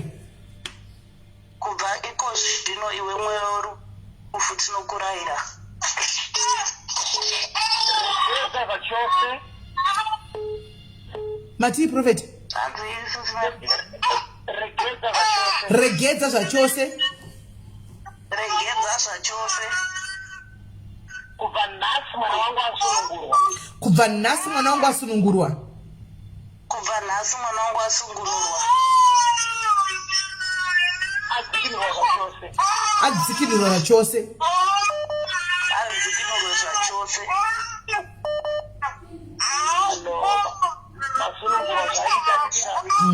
Hanzi masunungurwa zvaita. Amen. Amen. Yes. Now. Amen. Right. Mwana asunungurwa aniti matima arwara achita sese zvamasana kurashira. Hanzi mwana asunungurwa zvamakamutaura kuti mwana ari kurwara achita sei zvazvo asunungurwa. Amen. Amen. Hello. Taurai prophet varipo vari kuzvinzwa. Yes, vari kundinzwa nditi. Vari kuzvinzwa, taurai henyu prophet kana vakasazvinzwa ndinovaudza.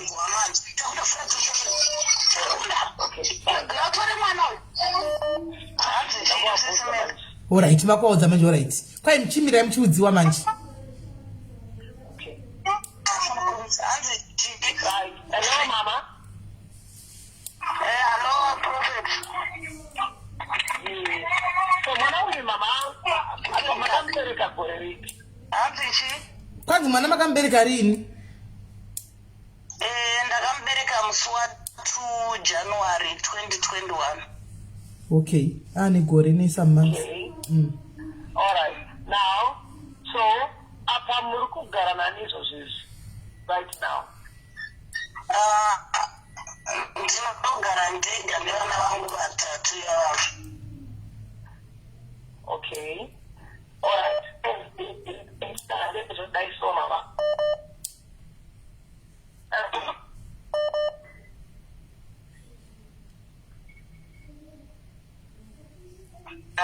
Hello, prophet. Aiwa, mama musingasanzwiki mati?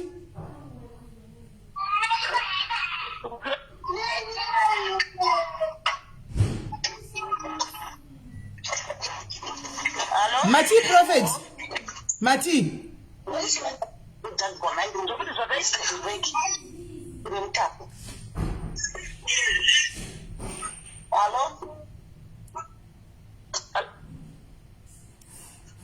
Hello, prophet.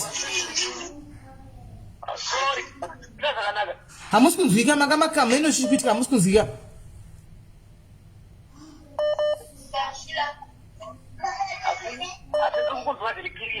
Sisa tisura tisi kunyasonzwa. Mati.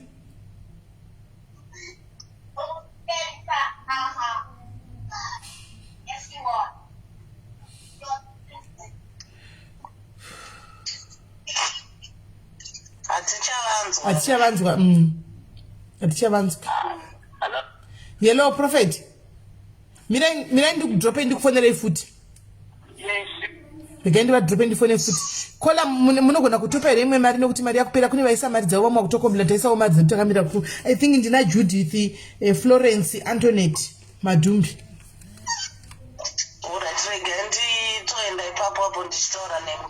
Chibva maisa imwe mari ndichitovafonerawo zvakare. Nichiwedzera mari toa mawagozowana kutaurawo navo. This one continue.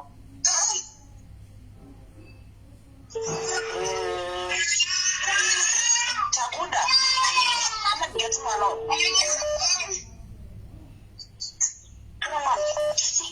Hello. Yes, atadzoka.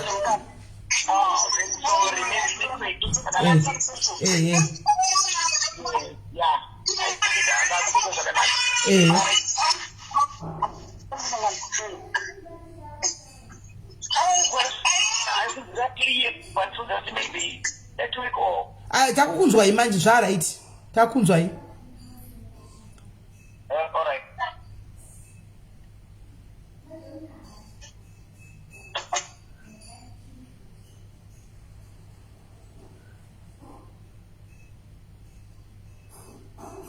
Hello. Hello, prophet.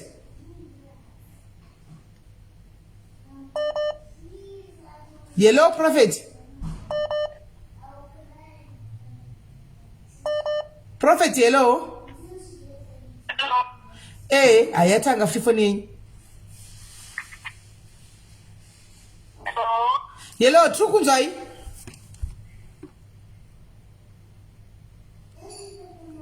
Prophet. Murukunzwa ere. Atichavanzwiso. Iso imi muri kubreaka manje mirati vafuti drop it wafanyira futi. Ivi vari kubreaka zvokutodaro.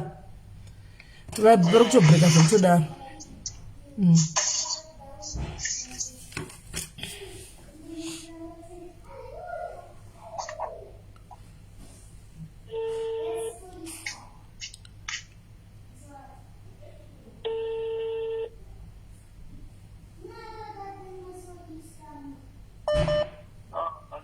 Maybe it's network. Yeah, ma clear man chipa imangoti bvopa nyaya Yes. Right. So I don't know how good is this zvakafamba sei pamusoro pemwana uyu. Nababa vemwana uyu. Hello? Tukunzwa This clear and I'm seeing it. And I'm seeing it. And I'm school any I don't know what I don't know on that part. But Tungona Baba so but maybe I don't know which is Baba wapi vacho? Kupane tuka hapa wapi vacho? No, the first one. I'm talking of this. The second one. Yes. So I don't know how much say what really happened. I don't know, but can I say the confirmation? They can be the confirmation. But after that one material, they like what to boom. That's what I'm doing. I'm going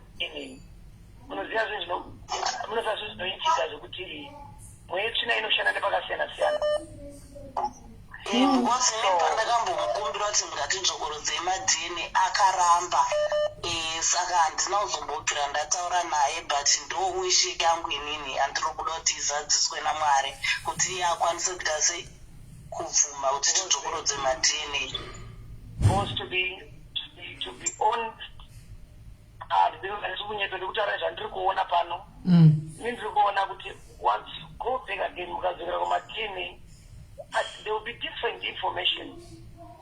You see, that's the truth. That's the truth. So I also tell my Papa name is Chikomegera Neni, Kusikira Mazo and our second Amazon Zoga, what is our tower? Yes, that's the way to you.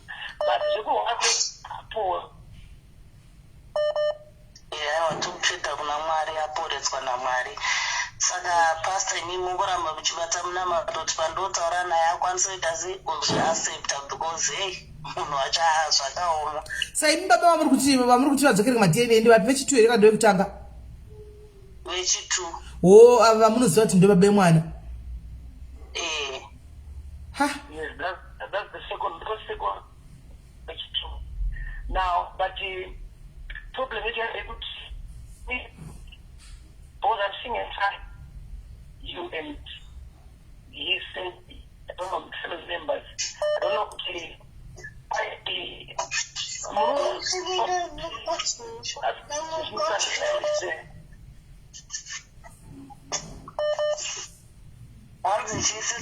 vari kubreaka handisichavanzwa.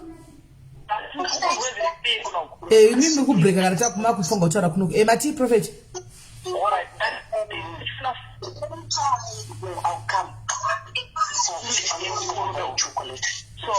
Kola madimbobvisa vana tichanzwi because vana vakutaura madimbobvisa vana padhuze. Alright. Dzokorudzai Prophet. Nachiona fight yangeri pakati pake nekumuri kune fight. But this fight iri kuzoresound spiritually. And then someone and this person working against but to share with the reason because out of the one was and kola ishuwa here titoga naProphet hanzi izvo tiri kuona fight iwewe pakati pako nekumhuri kwomurume wako chituchu kune munhu asingatokuzivi asi vanogwa newe zvakasimba vachavatira kutsvaga kuti problem ndeyechibva toratidza kuziva nekuti havisati mambosangana munhu anorwa nemi ari kumhuri womurume wechituchu wamuri kuda tate baba vemwana.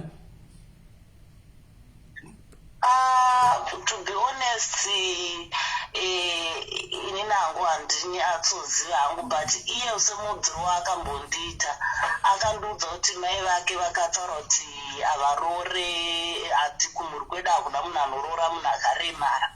Wakaremara paikoni? Wakaremara paiki?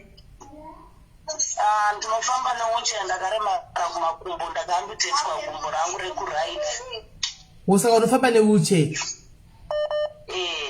Sisi mai munogara muchitaura neni, do you know that? Ndofamba neunche. Aiwa, ndati kana wauya panhamba iyi inenge isina kusevha saka ibudisi zita. Saka ndiwoziva.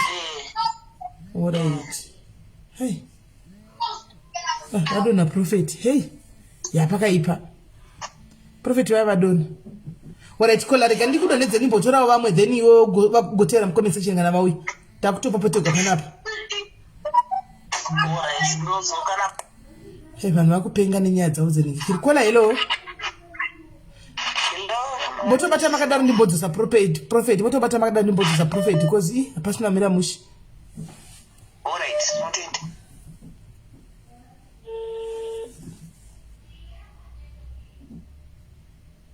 Hello? Yes, Prophet, we are back. Yes, thank you. Hello? All right. Yes. Hello, ndikukuzwa? Taura na Prophet. Makadini Prophet. Ndivamwe. Ndivamwe. Vaiva ndangozoti munozopesa kutaura mucomment section vanenge vakateerera vari mucomment section. Thank you so much. Thank you. Makadini Prophet. Triple didn't have problem memoyo. Okay.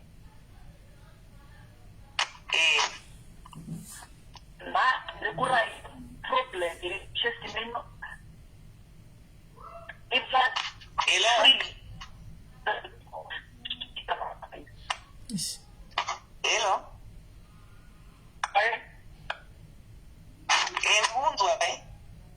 Yes, the you are healed, my praise for bad problem.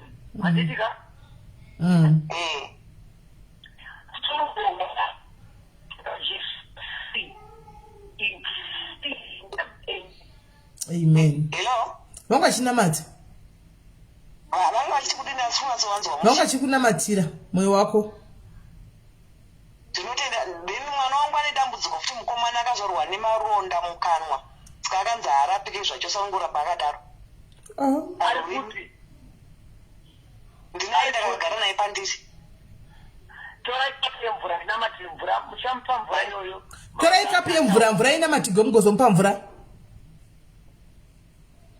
Ndinaye kapu yemvura. Okay, vanayo. Ndokungwara. Yes, in the name of Jesus, raise up mvura iyoyo. Paishinonywa mwana wenyu. Ondadao. Mr. Jesus Porify. In Jesus. Amen. Amen. Right. Moisa mwana mupa mwana mvura. Amen. Chidona tichibvetaisa umumwe, chidona tibvetaisa mumwe dona. Mungapedza yenyu naurwa yeuya mucomment section Prophet abva apa. Mungapedza yenyu naurwa tichimirira kuti Antoinette kana kuti Florence vafone. Antoinette, Florence, Judith. Those three. Fonai. Antoinette, Florence, Judith. Fonai. Yes. Kuti kwakarohwa bozi andisikuona mirenje yanga iripo apo. But family kwakarohwa, someone angari very close to the husband, kumurume wacho, and this person, she was working against this lady, and vanga vasina mubvira vakasangana kuti vaitozivana, and what she was doing, she was fighting this one. She was fighting this one. And then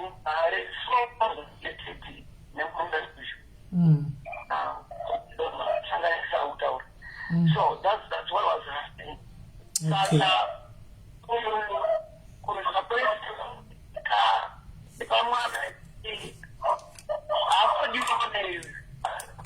Acho di mwana.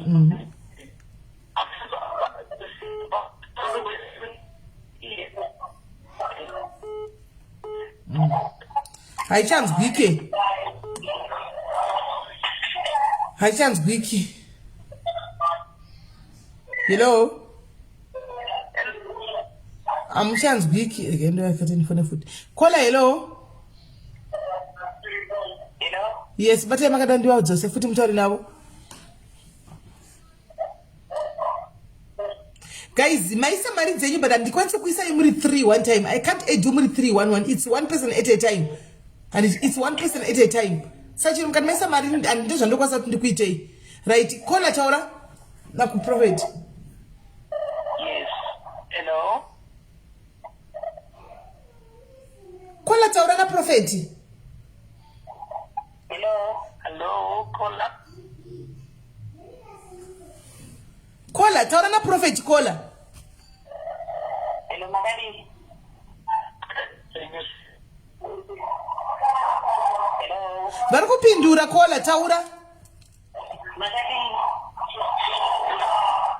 Tiripo Magari. Tiripo. Prophet in the next problem.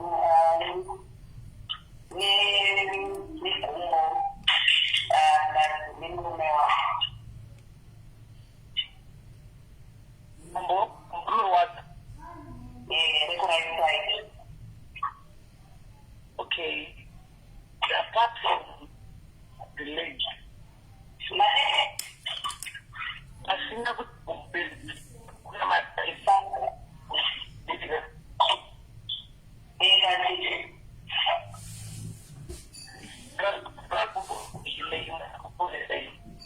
Network aicha wiki futhi network yayazo inda futhi aichanzi wiki. Oh. Uri kuvanzwa? Hello. Okay. Right. Apart from your leg, my sister, Hands apart from your leg, your health futhi inonetsa.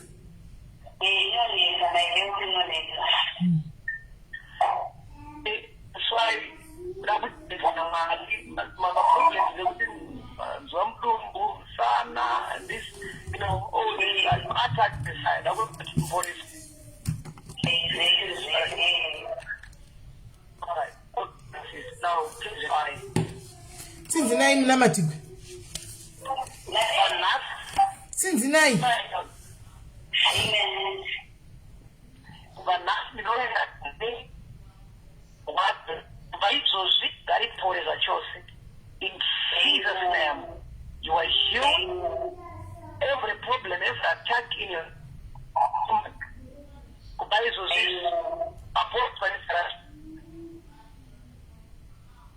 Amen. Amen. Right. Thank you, Kola Wanamatuga. Bye bye. We got to get on the Hiya. Guys, why is a Airtime per number? It's not 653. Why is a number 3? Short on is. Hello? Hello, SIS MELLY? Yes. Hello? Yes. Pastor Masala say, go to the straight to the point. Inene babongo akangoita blind 2018. Bari ku Zimbabwe. Thank you so much, my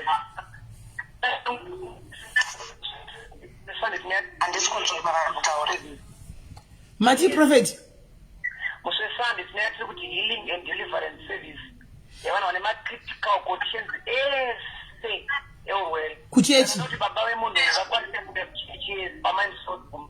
Right hands nimse sande kune service iri powerful iri massive yevanhu vari critical iu sana baba wako. Please can you arrange kuti ndara vaende kukuva nonamati kwa masiso ake? Alright, maita basi. Alright, thank you very much. Alright, ndoda kubvunza kuti vanenge vakita sei vari blind? Hanzi vanenge vakaripa zvakadi vari vasingaoni. Caller, hello. Right. Alright, anenge adona. Alright. Thank you so much. I think I could phone izozvi pa number 071 Afone. Mirai. Yes, all right. 071. 2 057. 131. 131.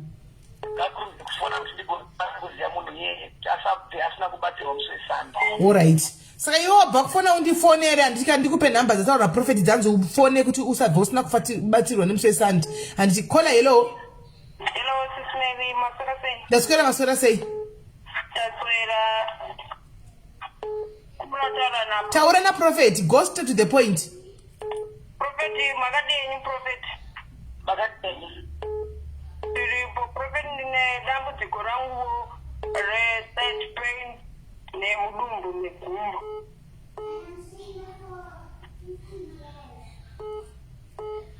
Hello? Tikutere. Mamuza Prophet.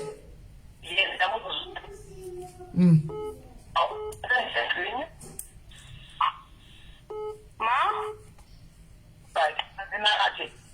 Hanzi sinzi namate mubate panogwadza.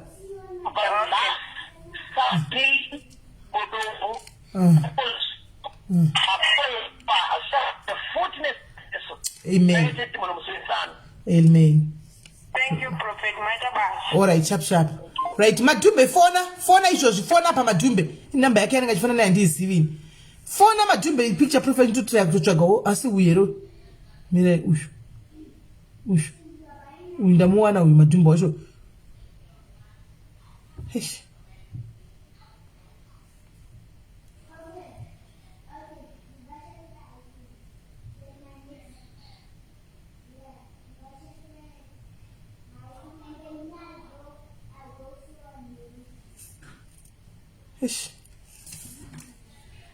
As much as I'm trying to call you, it could disturb and I told you phone out Darasa can just say. I don't know what to do. Really, I don't know what to do. I'm trying by all means.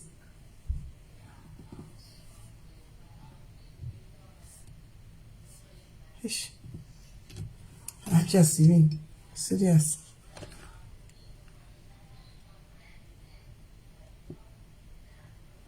Kola hello. Mushe stripo makadi. It goes straight to the point. Kola mshungo phone taura na Prophet. Vatoripo. Okay, Prophet is not a muspereva na wangu anagerwa mtoto. Kugerwa nani? Madara. Hanzo na wangu anagerwa msoro Prophet vakarara. Ovaro ichawachela. UK. Thank you so much.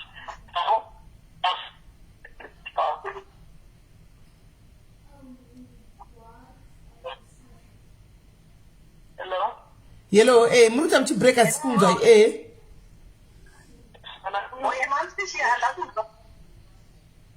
Hello.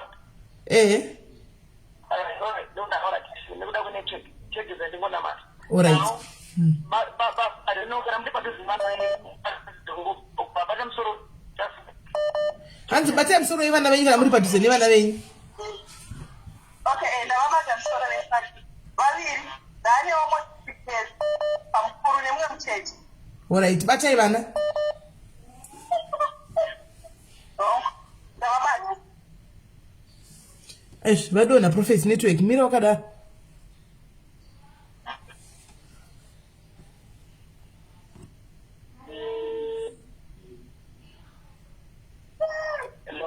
Hello Prophet. Yes. Okay. Vakada kubata vana venyu nezita raJesu zvavachada kuita pavana venyu zvinodzokera kwavari. Amen. So kubva izvozvi vana venyu vasunungurwa havachagerwe futi. Come back with it. Okay.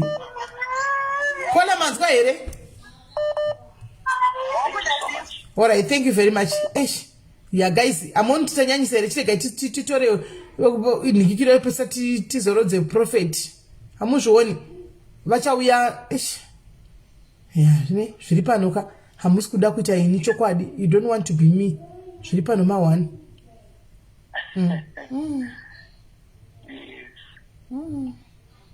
So every Sunday,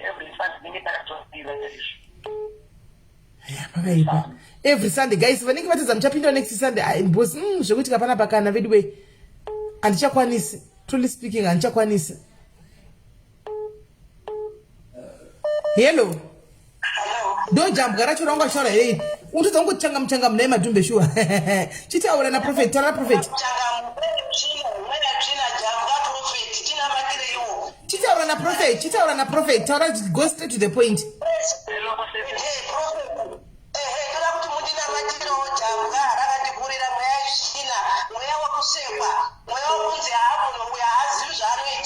I know Nyaya SIS MELLY for a long time, from last year. I'm calling, but at this paper, vanhu vari kundiseka kuti inini handizivi zvandiri kuita. Saka mweya, uye ndine munhu ari kurwara, ari serious. All right. Now, I'm going to do now. Okay, fine. All right. But mune nyaya yakati kurei. Hanzo mune dare rakati kurei kuimimi iwe madhumbe pachako. Mune dare rakati kure nyaya, mune nyaya iri pamuri yakakura chaizvo.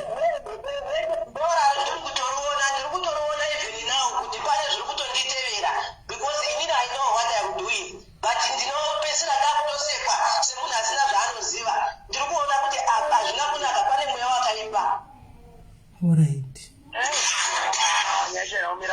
Haina mira musheka. Hanzi une nyaya zihombera kuti izvo zvitiri pana 9 tikatanga kuti taure nyaya yako iwe unotoda awa rakakwana uchitsanangurigwa mhosva dzako. Yes, andina mhosva but ndine mweya yakaipa inonditevera. Kwete mhosva. Mweya iri kuvarwisa, alright.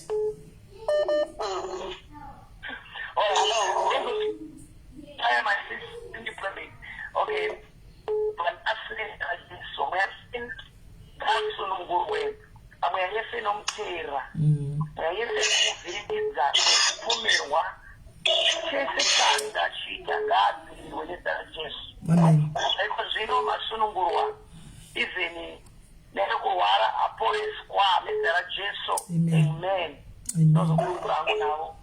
Hands lost of Kurukura, never second, don't pay number 071. Alright. Deny 057131.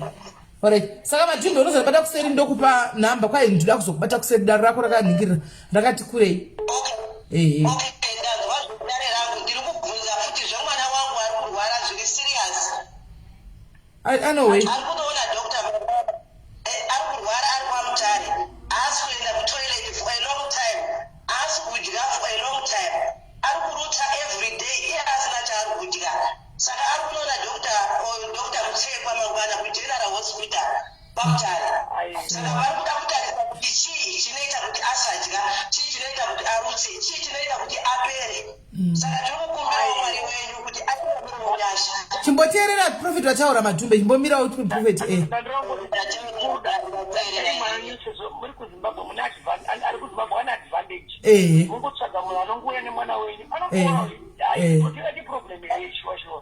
hanzi hapana kana problem madhumbe apa isi problem hombe iwe tori kuZimbabwe mwana wako hanzi antori neadvantage iwe organize kuti mwana aende kuna prophet nemusesandi. Hatina mari yekuti auye ikoko izvozvi ari kuda kuonekwa nadhokta Musowe mangwana. Saka we never know kuti dhokta achachaja dzimwe mari dzatisina. Kuenda kwaHarare madhumbe kubva kwaMutere kuenda kwaHarare madhumbe.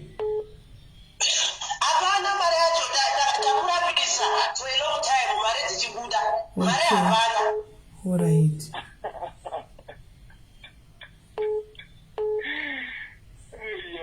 Okay, alright. Kuno kwakatongofanana nekuchipatara mama. Hanzi kuno kwakafanana kuchipatara mama.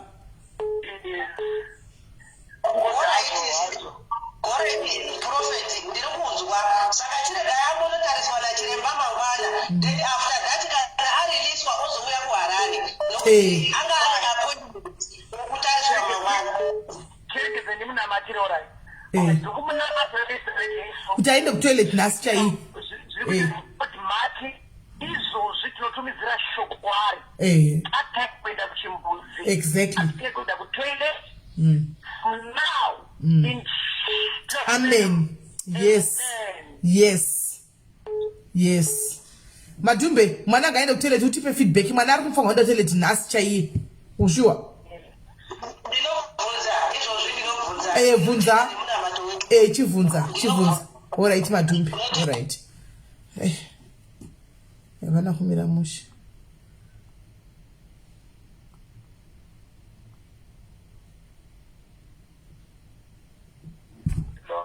Hello, Prophet ndiripo. Yes. Phone yabva yakuti yangu yacho vetoni. Hello, Kola. Kola, hello. Hello. Yes, Kola. Sisi nele right here. Tukomba na Prophet. Taura is. Tarona vatoripo. Prophet maradishe yu. Makadini sisi. Depende makadiwo. Ndile maziso ano ndileta. Maziso angu akangotanga. Achingo baba. So makona ndichacho uni. Oh, shame. Tore mbura mkapu sisi.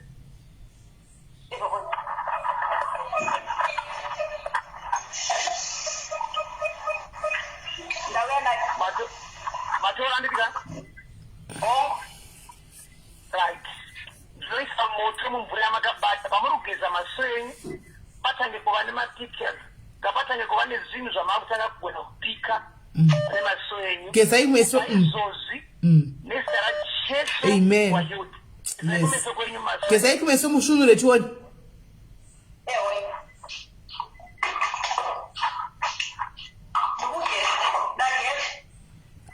Anzi ndageza Prophet.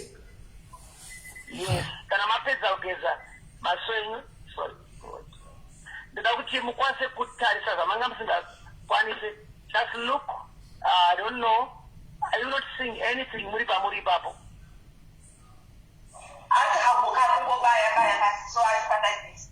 Amusati makuona chimwe chinhu here chamamusingakwanisi kuona padhuze ipapo.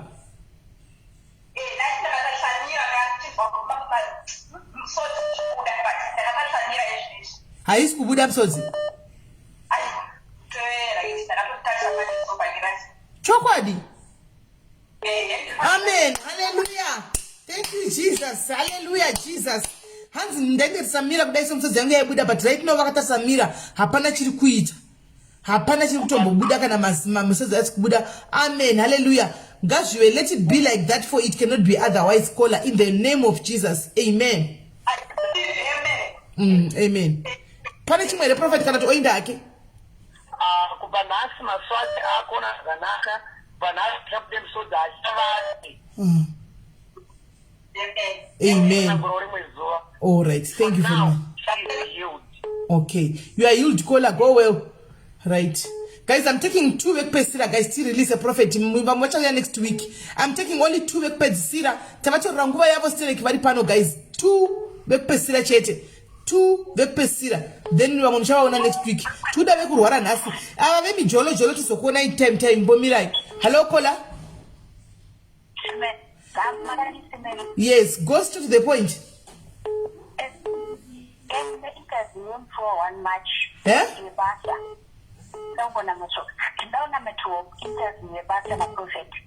Okay, ndina interview yebasa mswa 1 March 3 days to come saka ndokumbura muna mato. We are testimony. So there is testimony. Amen. All right. Okay. All right. Hands went na mati. Mira. Okay. Eh.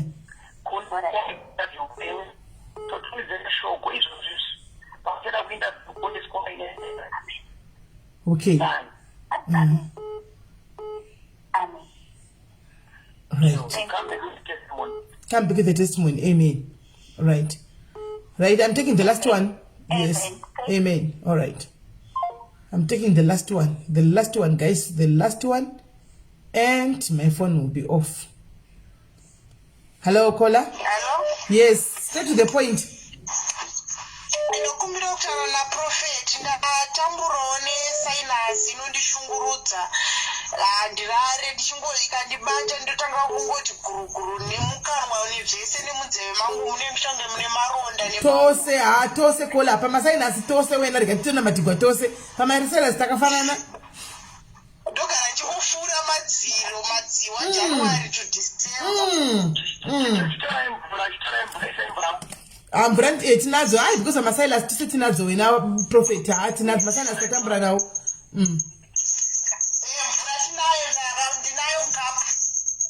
Very good. Now, even you know why one problem. Hanzi munhu wese ane sinus mu comment section. Munhu wese ane sinus mu comment section. Tora mvura yako. Munhu wese ane sinus mu comment section. Tora mvura yako ubate mvura. Ndikupa hii 1 minute chete mabata ere mvura. Munhu wese ane ma sinus bata mvura yako.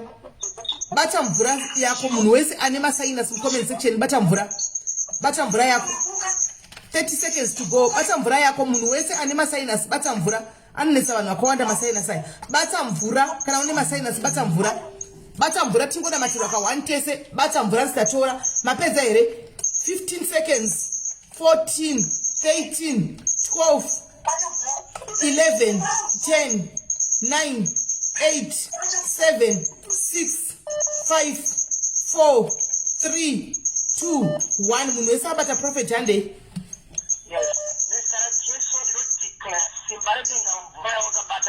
Amen. Yes. In the name of Jesus. Amen. Amen. In the name of Jesus. Yes. I declare the signs to disappear forever in the name of Jesus. Amen.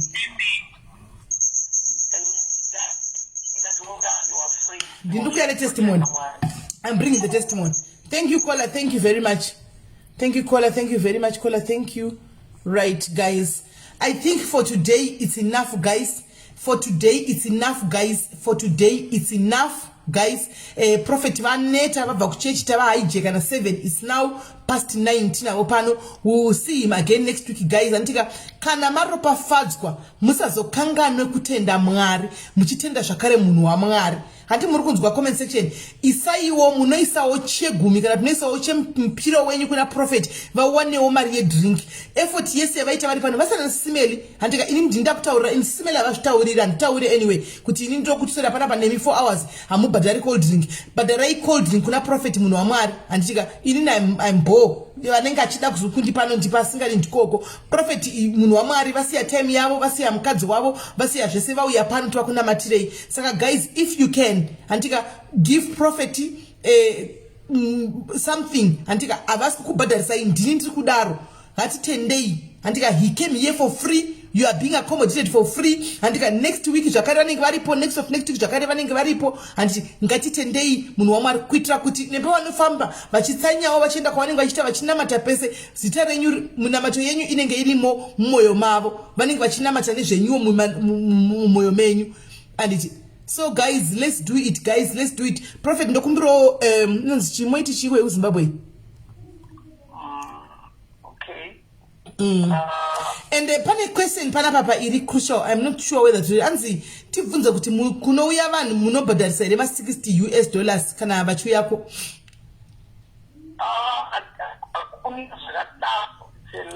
hakuna okay hanzi hakuna zvakadaro it's a lie because yeah I've been getting people vakawanda vachiti vari kuchajwa $60 vakavafonera handisi kuti ndiani chaiye vanenge vachifonera they must make sure kuti vari kutaura nanani because kune vamwe vanozotaura prophet Jose vanozowandisa munokuzivawo then koito they must make sure kuti vari kutaura vari linked kunoko here because number dziya dzamanga makaisa ndidzo number dzavaifona dzatakaisa paya ndo number dzavaisa saka vaiti vainzi tipei $60 kuti utaura naprophet ndechikuda example yemunhu anoti ndakadazvo hanzi uripo here iwewe 1 unoti ndakabhadhara $60 kana ndakanzi 60 une screenshot here nenhamba yepa wakatudzwa izvozvo tiwane kupa prophet unayo here screenshot yepa wakanzi $60 kwete munhu andikuti arimona mataura kuti arikutoada mataura izvi kana iye munhu akasida nemwe wake haada kubhadhariswa ndiye asida ndiye aofa kuti ii nemwe wake afanire kuti abhadhariswa manje ayakweti okay so kune vakanga momekashwanzi ndakanzi naprofet nasekeza vaprofeti vanondiona if I partner with who so I don't know Right. Anzi ndakanzi can we anzi ndakanzi chi meno ngakutaura right. Prophet munovaona pano guys, the prophet will come here. Anima, the prophet will come here on Sundays. Prophet munovaona pano kamchida number dzema secretary mkaenda ku live ya takaita paya ariko number dzema secretary, but the prophet I think is just best guys kuti you wait for the prophet here tichange chimbijana ukana watadza kupinda nhasi uchapinda next week ukanotadza hapana kuti mwese mungagone kwa one day nemaondera makaita zviti hanti tichazoti one day topinda mune vedzimba antika topinda mune vedzimba majority vakatowanda vatenga airtime tadza kupinda vakatowanda because ini ndiri panapa ndizozivi kuti munhu ari kufona mujocho ndeupi handizozivi pane pangopinda makozi. Remember phone haisevhiwi mazita inongouya iri nhamba ndichaziva kuti uyu ndiye mejocho uyu ndiye ani uyu ndiye Florence handichazivi ndandongotora okay sis ndandoti ndikupamidzira rangu also maybe kune vamwe tine conference yatinayo, so this conference is a big thing and thousands of people are going to be there 22, 23, 24 April this year. Now so no one this conference asina kumboipa kuti munhu akontribute conference ndi muna machiri andoni zvakaipa because asapota basa raMwari ndizvozvo ndinofanira kutomunamatira ndizvozvo contribute ndinomunamatira but akontribute andifana kutomusiyawo zvakare ndizvozvo. Yes, that's the truth. You know, saka toti munhu azivawo nezveconference yedu acontributawo andifunga kuti anga ataura kuti ndabhadhariswa because he is contributing for the conference. Yaanatoona nemaziso kuti iyo yaitwayo inoda kubhadhara a lot of things zinoita kuti zvibhadhare, so ivo vanhu vatiri kunamatira vanhu timi munouya zvakare moti support vadona. I think airtime yapera vangu vachitaura kuti izvo kune conference yavari kuita kune madhiaries ari kutovabatsira kuti conference yavo ienderere mberi, vari kuvasidha vari kuvapawo something antika haisi yekunzi hanzi unoti ndabhadhariswa wega vanhu vari kuenda. Saka what you are going to do next week guys, because airtime I think yapera apa, what you are going to do next week is guys, nemusi wesaturday makuseni sorry ako dia wapinda asi prophet wadonda kuedha ndini but prophet wacho wabva vaenda airtime yavo yapera. Alright, SIS-MELLY apa ndandine problem iri serious yandava nemakore zvenyu mufunge. Ndikuzvinzwisisa but manje watiri uchipinda iwewe iye airtime yavo yabva yakata. Saka zvotoita nezvokuti ndichatanga kunyora mazita pasi like nemusi Saturday manheru ndonyora pasi wega nengatenga airtime yake ndonyora pasi ndo vanhu vachatamatirwa. I think that way it can work. Alright, SIS-MELLY, thank you. Dambudziko renyu ranga riri reikola. SIS-MELLY ndava nemakore akawanda ndinonanairwa nechinhu pakati pemagara angu, so ndinotohwa chichinanaira chichidzira choita kunge choda unobuda nekunobuda nedhudhu but hapana chinobuda. Ndaenda kumadoctors akawanda akasiyana siyana, iwo amaprofeti anombo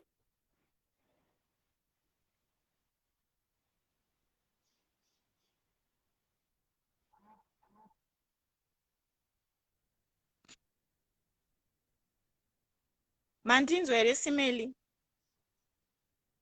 Mati mune chinhu chinoda kubuda pakati pemagaro yenyu chuni chichi chongobuda chongoda kungotendera pakati pemagaro chete chinhu chakaoma. Ndoko chinongotenderera chinongonanaira palaini ipapo then chodzira choita kunge chinoda kubuda but hapana chinozobuda manje chinotonanaira zvinoiriteta zvekuti dzimwe nguva ndinotomboti kana ndakavarairwa ndinotojamba ndichida kutopinza ruoko mutrauzi kukwenya manje kana chatanga kuvava nekunanaira kwacho. Right. Saka zvandoita nemusi Saturday moya mondipa zita renyu handiti ndogara ndanyora pasaidi so that vakauya motangwawo imimi. Alright. Harisi sare here kona. Ndichakuisirai message. Harisi sare here kona. Masari ndanzwa nekuchekwa SIS-MELLY. Masari ndanzwa nekuchekwa nawo but hazvisi kupera. Ndatorichekwa sari racho sanhasi zvine zvichitongoitika futi. Saka ndakuona soti inenge itoriwo different problems iri kumasari. Alright. Saka regai titi mouya nemusi Saturday ndonyora zita renyu pasi mongoti ndiniuya wemasari ndobva ndanyora pasi and then nevamwe vachapatenga maairtime avo kuti vati mutango imimi Prophet vangouya pane list kudaro. Alright. Musaore moyo kola zvinopera chinhu chiri kufamba icho ngachiite nezita raJesu. Chinhu icho ngachidzokere kwachakabva nezita raJesu. We cancel it in the name of Jesus. Go back to where you came from. Release here and may you be healed in the name of Jesus. Amen, Sisi Melly. Thank you. All right, call. All right, my sister. Right.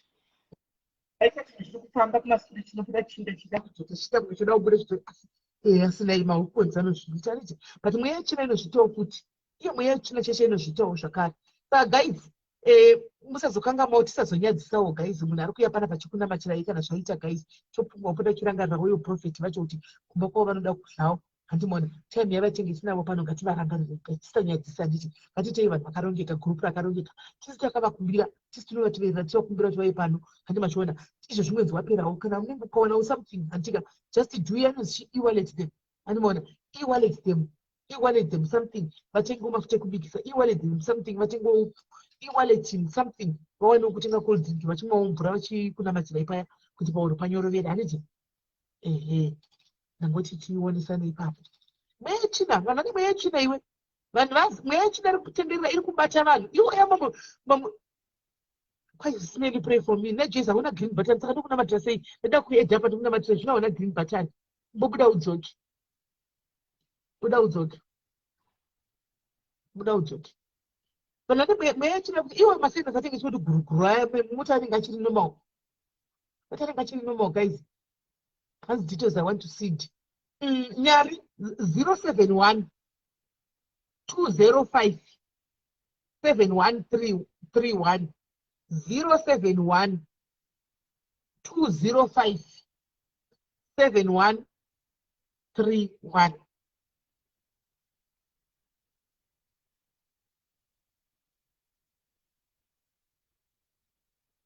071 205 7131. Hands my paper, please. What did I say?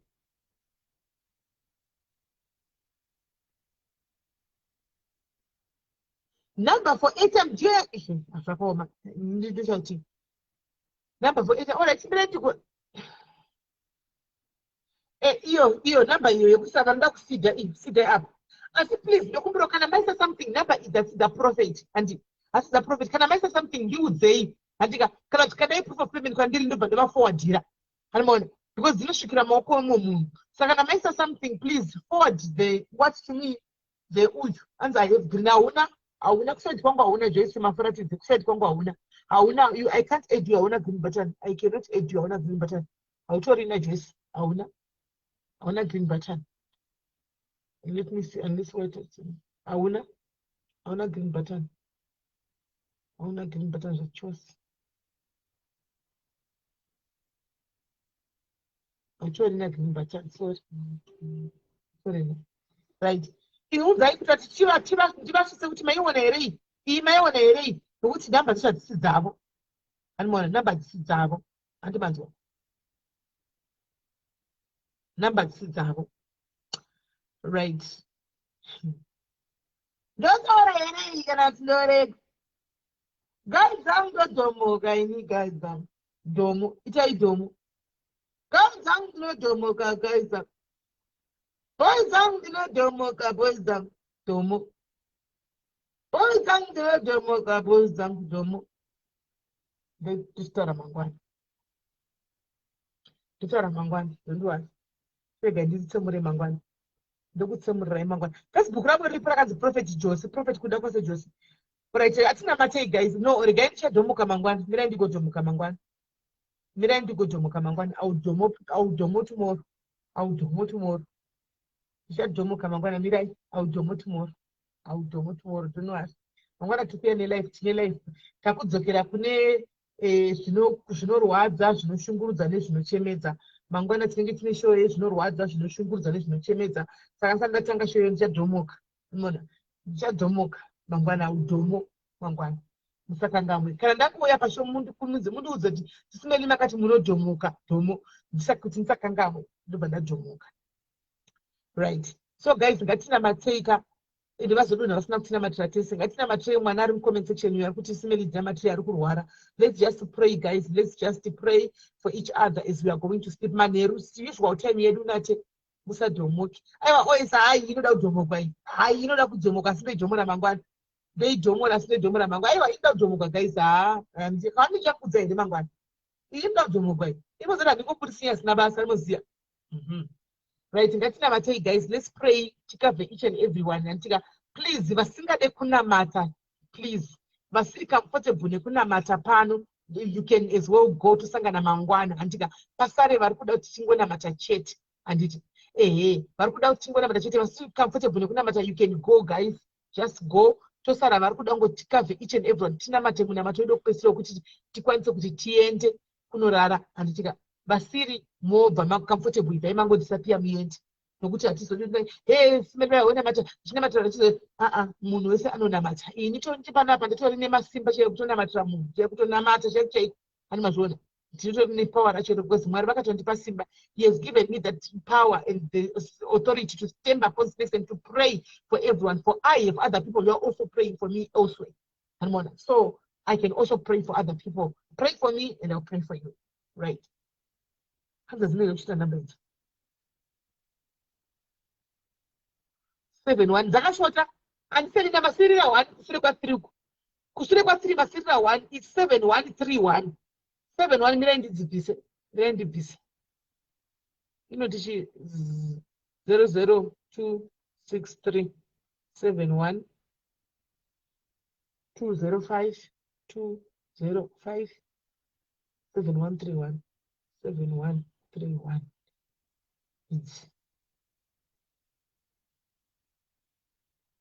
Right, mukoma lakusone kujerera vaya zvakaitika ndezvokuti vafanwa ndokapinda mukoti nemuse Friday hanti saka loya ravo havanobuda vaya koma lakusimeni vari kubuda saka nemuse Friday loya ravo rakaenda kukoti kanokumbira kuti roda kunge ririko hantika kuti ndifambise zvinhu because saka Friday yacho nezuro anga nemweya mheno rikoti kupi saka rakangoenda kanotora gate vari kupinda musi wamheno pana machapa pakati pemachapa ndopavari kupinda.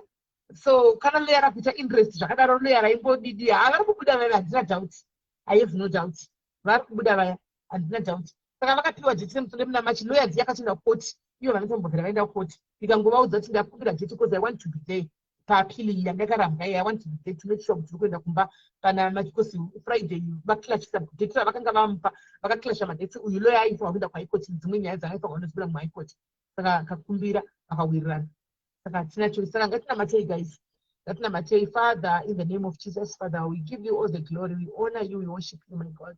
Nokuti muri Mwari vasingakutikani, muri Mwari vakatendeka, muri Mwari vane nyasha, muri Mwari vanoregerera, muri Mwari vanotaura, muri Mwari vanoponesa, muri Mwari vanochinja situations dzedu Mwari kunyange zvakaoma sei, muri Mwari vanosarudza vasingasarudze, muri Mwari vanotibvisa mukati memadhaka Mwari vachisa pachiedza Jehovha, munotibvisa murima muchisa pachiedza. Hondo dzingauya Mwari munotaura mukati mesoko renyu Baba kuti 10,000 Jehovah can come on the right side Jehovah and another 10,000 on the left side Jehovah, but they will all flee Jehovah in the name of Jesus my Lord. Nokuti Mwari munenge makatikomberedza Baba. Baba munotaura zvakare Jehovah kuti no weapon fashioned against us shall prosper in the mighty name of Jesus my Lord. Baba Jehovah vavengi vari kuuya nemaarrows avo vari kutraya kubata mukati moupenyu hwevana venyu Mwari, asi muri Mwari vane nyasha, muri Mwari vanotigonera, muri Mwari zvakare Jehovah vanoporesa. Naingona madekwana nhasi Jehovah kuti Mwari rangarirai mwene Mwari pano Baba, rangarirai wese ari kurwara mukati mekomben section Baba, wese ari kutambura, wese ari kutenda kwake Jehovah, batai pari kurwara Mwari, batai pari kurwadza zvakare Jehovah panguva yenese raJesu, vaporesei Baba, tarisai zvakare Jehovah Baba mukati menyama dzavo,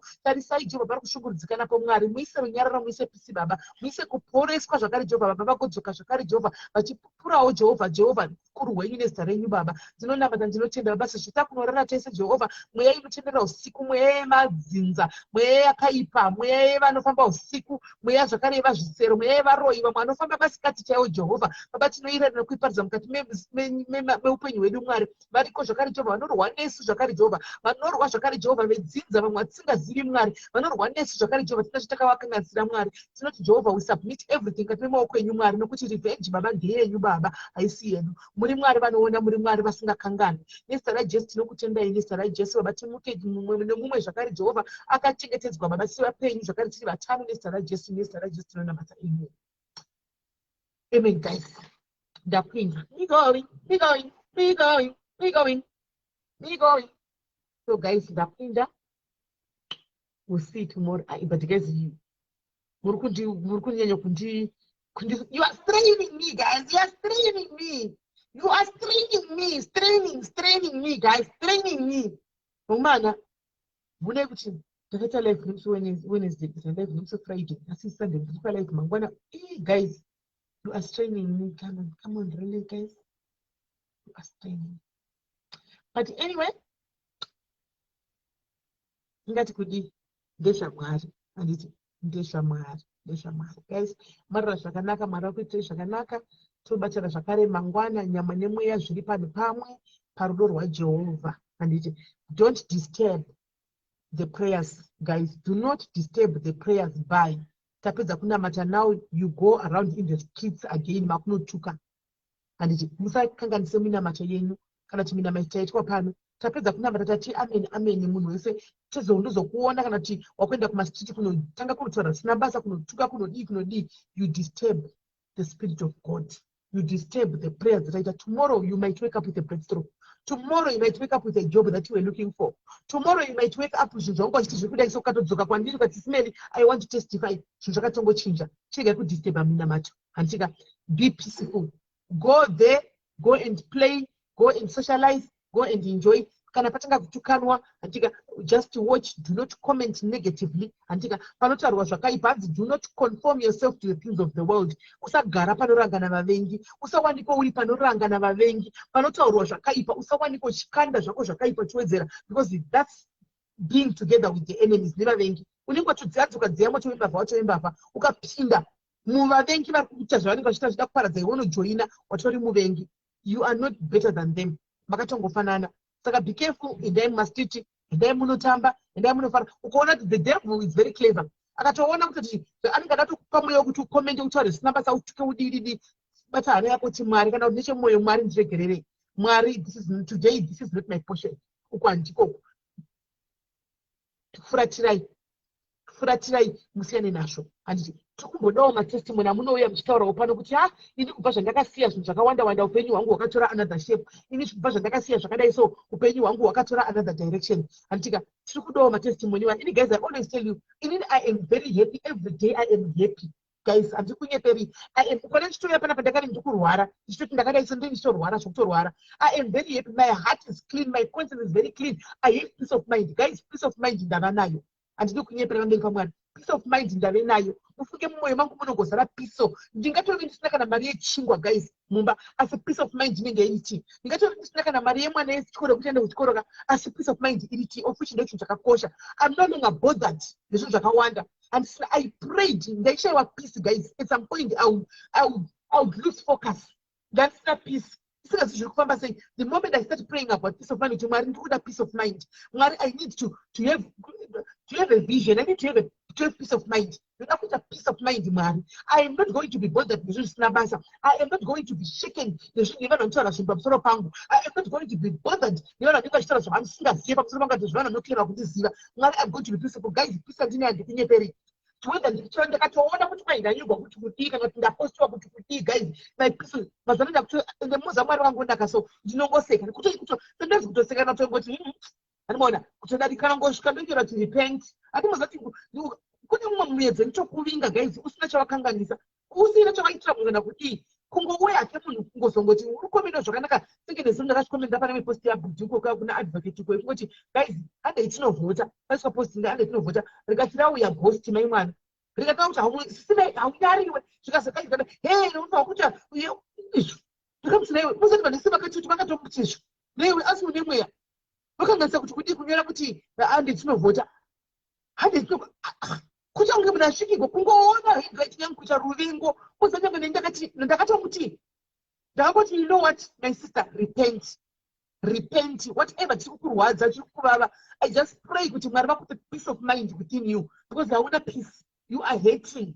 You cannot just see a comment yakanzi guys let's go and vote and then you come with this bitterness, like ndakakangoti repent but ndamsiya kana ndakazongoona kupedzerwa nevanhu comment section autotek naye nevarume neiwe vakutotanga kutoti anomaona azenga disappear. So that bitterness iri mukati medu guys, we let us try to remove it. Do not be bothered nezvinhu zvinenge zvichitaurika masiti kana kuti kudii. Handika I just pray kuti mese muri pano padhaidzi panapa inogona kusave iri social media chaicho inenge ichida kuzama kushungurudza, inogona kuva iri family yako chaicho inenge ichizama kuda kushungurudza kuti usawane pisi, vaninina vako ndovanenge vachita kuti usawane pisi, madzikoma ako, mai vako, baba vako, vana vako, murume wako arigona kuti usawane pisi. I just pray guys kuti zvimwe zvinuka have that peace of mind chiro zvikauya zvikasvika zvaona kuti murume wangu ndozvari kuita da kutokonyaka zvisauye nethat impact ka ungozvitora so lightly, so ungozvitora so zvekuti hazvitombokubati. Peace of mind guys chinhu chakakosha guys, and inini I have peace, ndave nayo peace of mind. I have it. I always tell you guys kuti handina zvinhu zvokumasitisa ndinigire because peace of mind yakazara manje mazano. Ndosaka muchiona kuti when I ever come munenge mchisimeni speaking happy. I choose to be happy guys. I choose to be happy every day, and I will be happy every day. And I choose you guys to correct me if I'm taking that answer. Pandotadza, you correct me. I agree, I admit. If there's a need for apology, I apologize and we move forward. I know that I am human, I'm not perfect. And one day, but I also need people, but I need Zora. No. Zora. Sisterly love. Noti rudo rwokuti unonditsonda pandenge ndisingakuoni, hakuna rudo rwakadaro, hakuna rudo rwakadaro. Rudo rwokuti handitondipinda ndivanotopinda muinbox WhatsApp yangu kuti Smelly, I hope you're going to be offended. Then ndikudze mukoma wangu kana kuti ndingi wangu pakadai ndototi oh ndandisingatozivi. Handimona. So guys, peace yakakosha. Inde pamunobata itai kuti mubate upedze umambo. Ino chichiva pano kudai kwenda ndinga chichona vana Smelly ndiye vakasabva palive. Ndiye vakaramba vari pano. Handimona. Because akanopinda mumba tichiridza ngonono iye haasi kurara. Anenge akasvinura pfungwa dzake dzine shosha mwiri kudai so. Handimona ati zvakwana zvanenge achifunga haana peace of mind. I just pray kuti chibva pano mudikanika nhasi, let it be your day yekuti chibva pano chinogeza uchipedza uchivata pfungwa dzako dzive at rest, uzorore uve at peace. Handika urare hope dzeumambo, uzivewo chinonzi peace, umukewo uchiziva chinonzi runyararo mukati moupenyu kuti chii. Handimazviona. What's going on? When? No. Handimaona. So guys, I am growing. God bless you. Love you so much. In you guys, I found a family. In you guys, serious, I found a family. Maybe yeah, and later what I found it in you. In you guys, I found my young sisters. I've got Vana, I've got my sisters, my elder sisters, brothers. Now ndina brother vakawanda ndotaura navo, varume vakuru vana brother kuti ndichotaura kudai ndifuna kuti tichitoseka, we relate in so many ways. Varume vatosununguka nedzimba dzavo, kutosununguka kutouya kutoseka kutaura nyaya kuto zvinonakidza zvinofadza, zvinhu zvakasingaitiki kati muupenyu hwangu izvozvo zvanga zvisingaitiki guys, because at some point I was everybody's enemy. You know that guys. I am not ashamed and afraid to say this because it's the truth. Why am I not ashamed to say this? Because I'm no longer living there. I am no longer living in the past. I am living now and I'm living in the future. And more, it would never happen. It would never happen that you get people that will come to tell us it's very deep which take a confiding in you. And no, because at some point I was an enemy to men. But I told them like actually. But when I say enemy, I was but I told just go to the quite they told me shoot my guys, but was it really worth it? No, it was. I actually regret those fucking 4 years that I wasted doing all that. I could be having a very big and huge family. But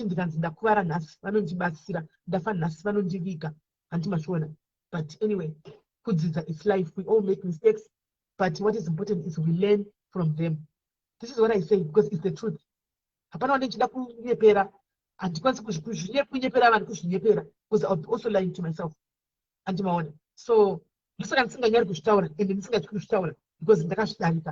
I am no longer living there. I am not. So guys, Maroko says Zakanaka, Maroko Profazei, Pamerne Bora. Chugoti Majari Zango, Rudo Garu Nemi, Rudo Garu Fambenemi, Rudo Garinemi, Sivan Maderudo. Could have account as soon as she knows Rudo teaching, even by social media. Majari is Dokumbira. Let's change social media if possible. Let's go and install love where there's no love. Let's not go and take sides. Let's go and install a seed of love, a seed of peace and unity. Instead of taking sides you guys. One day,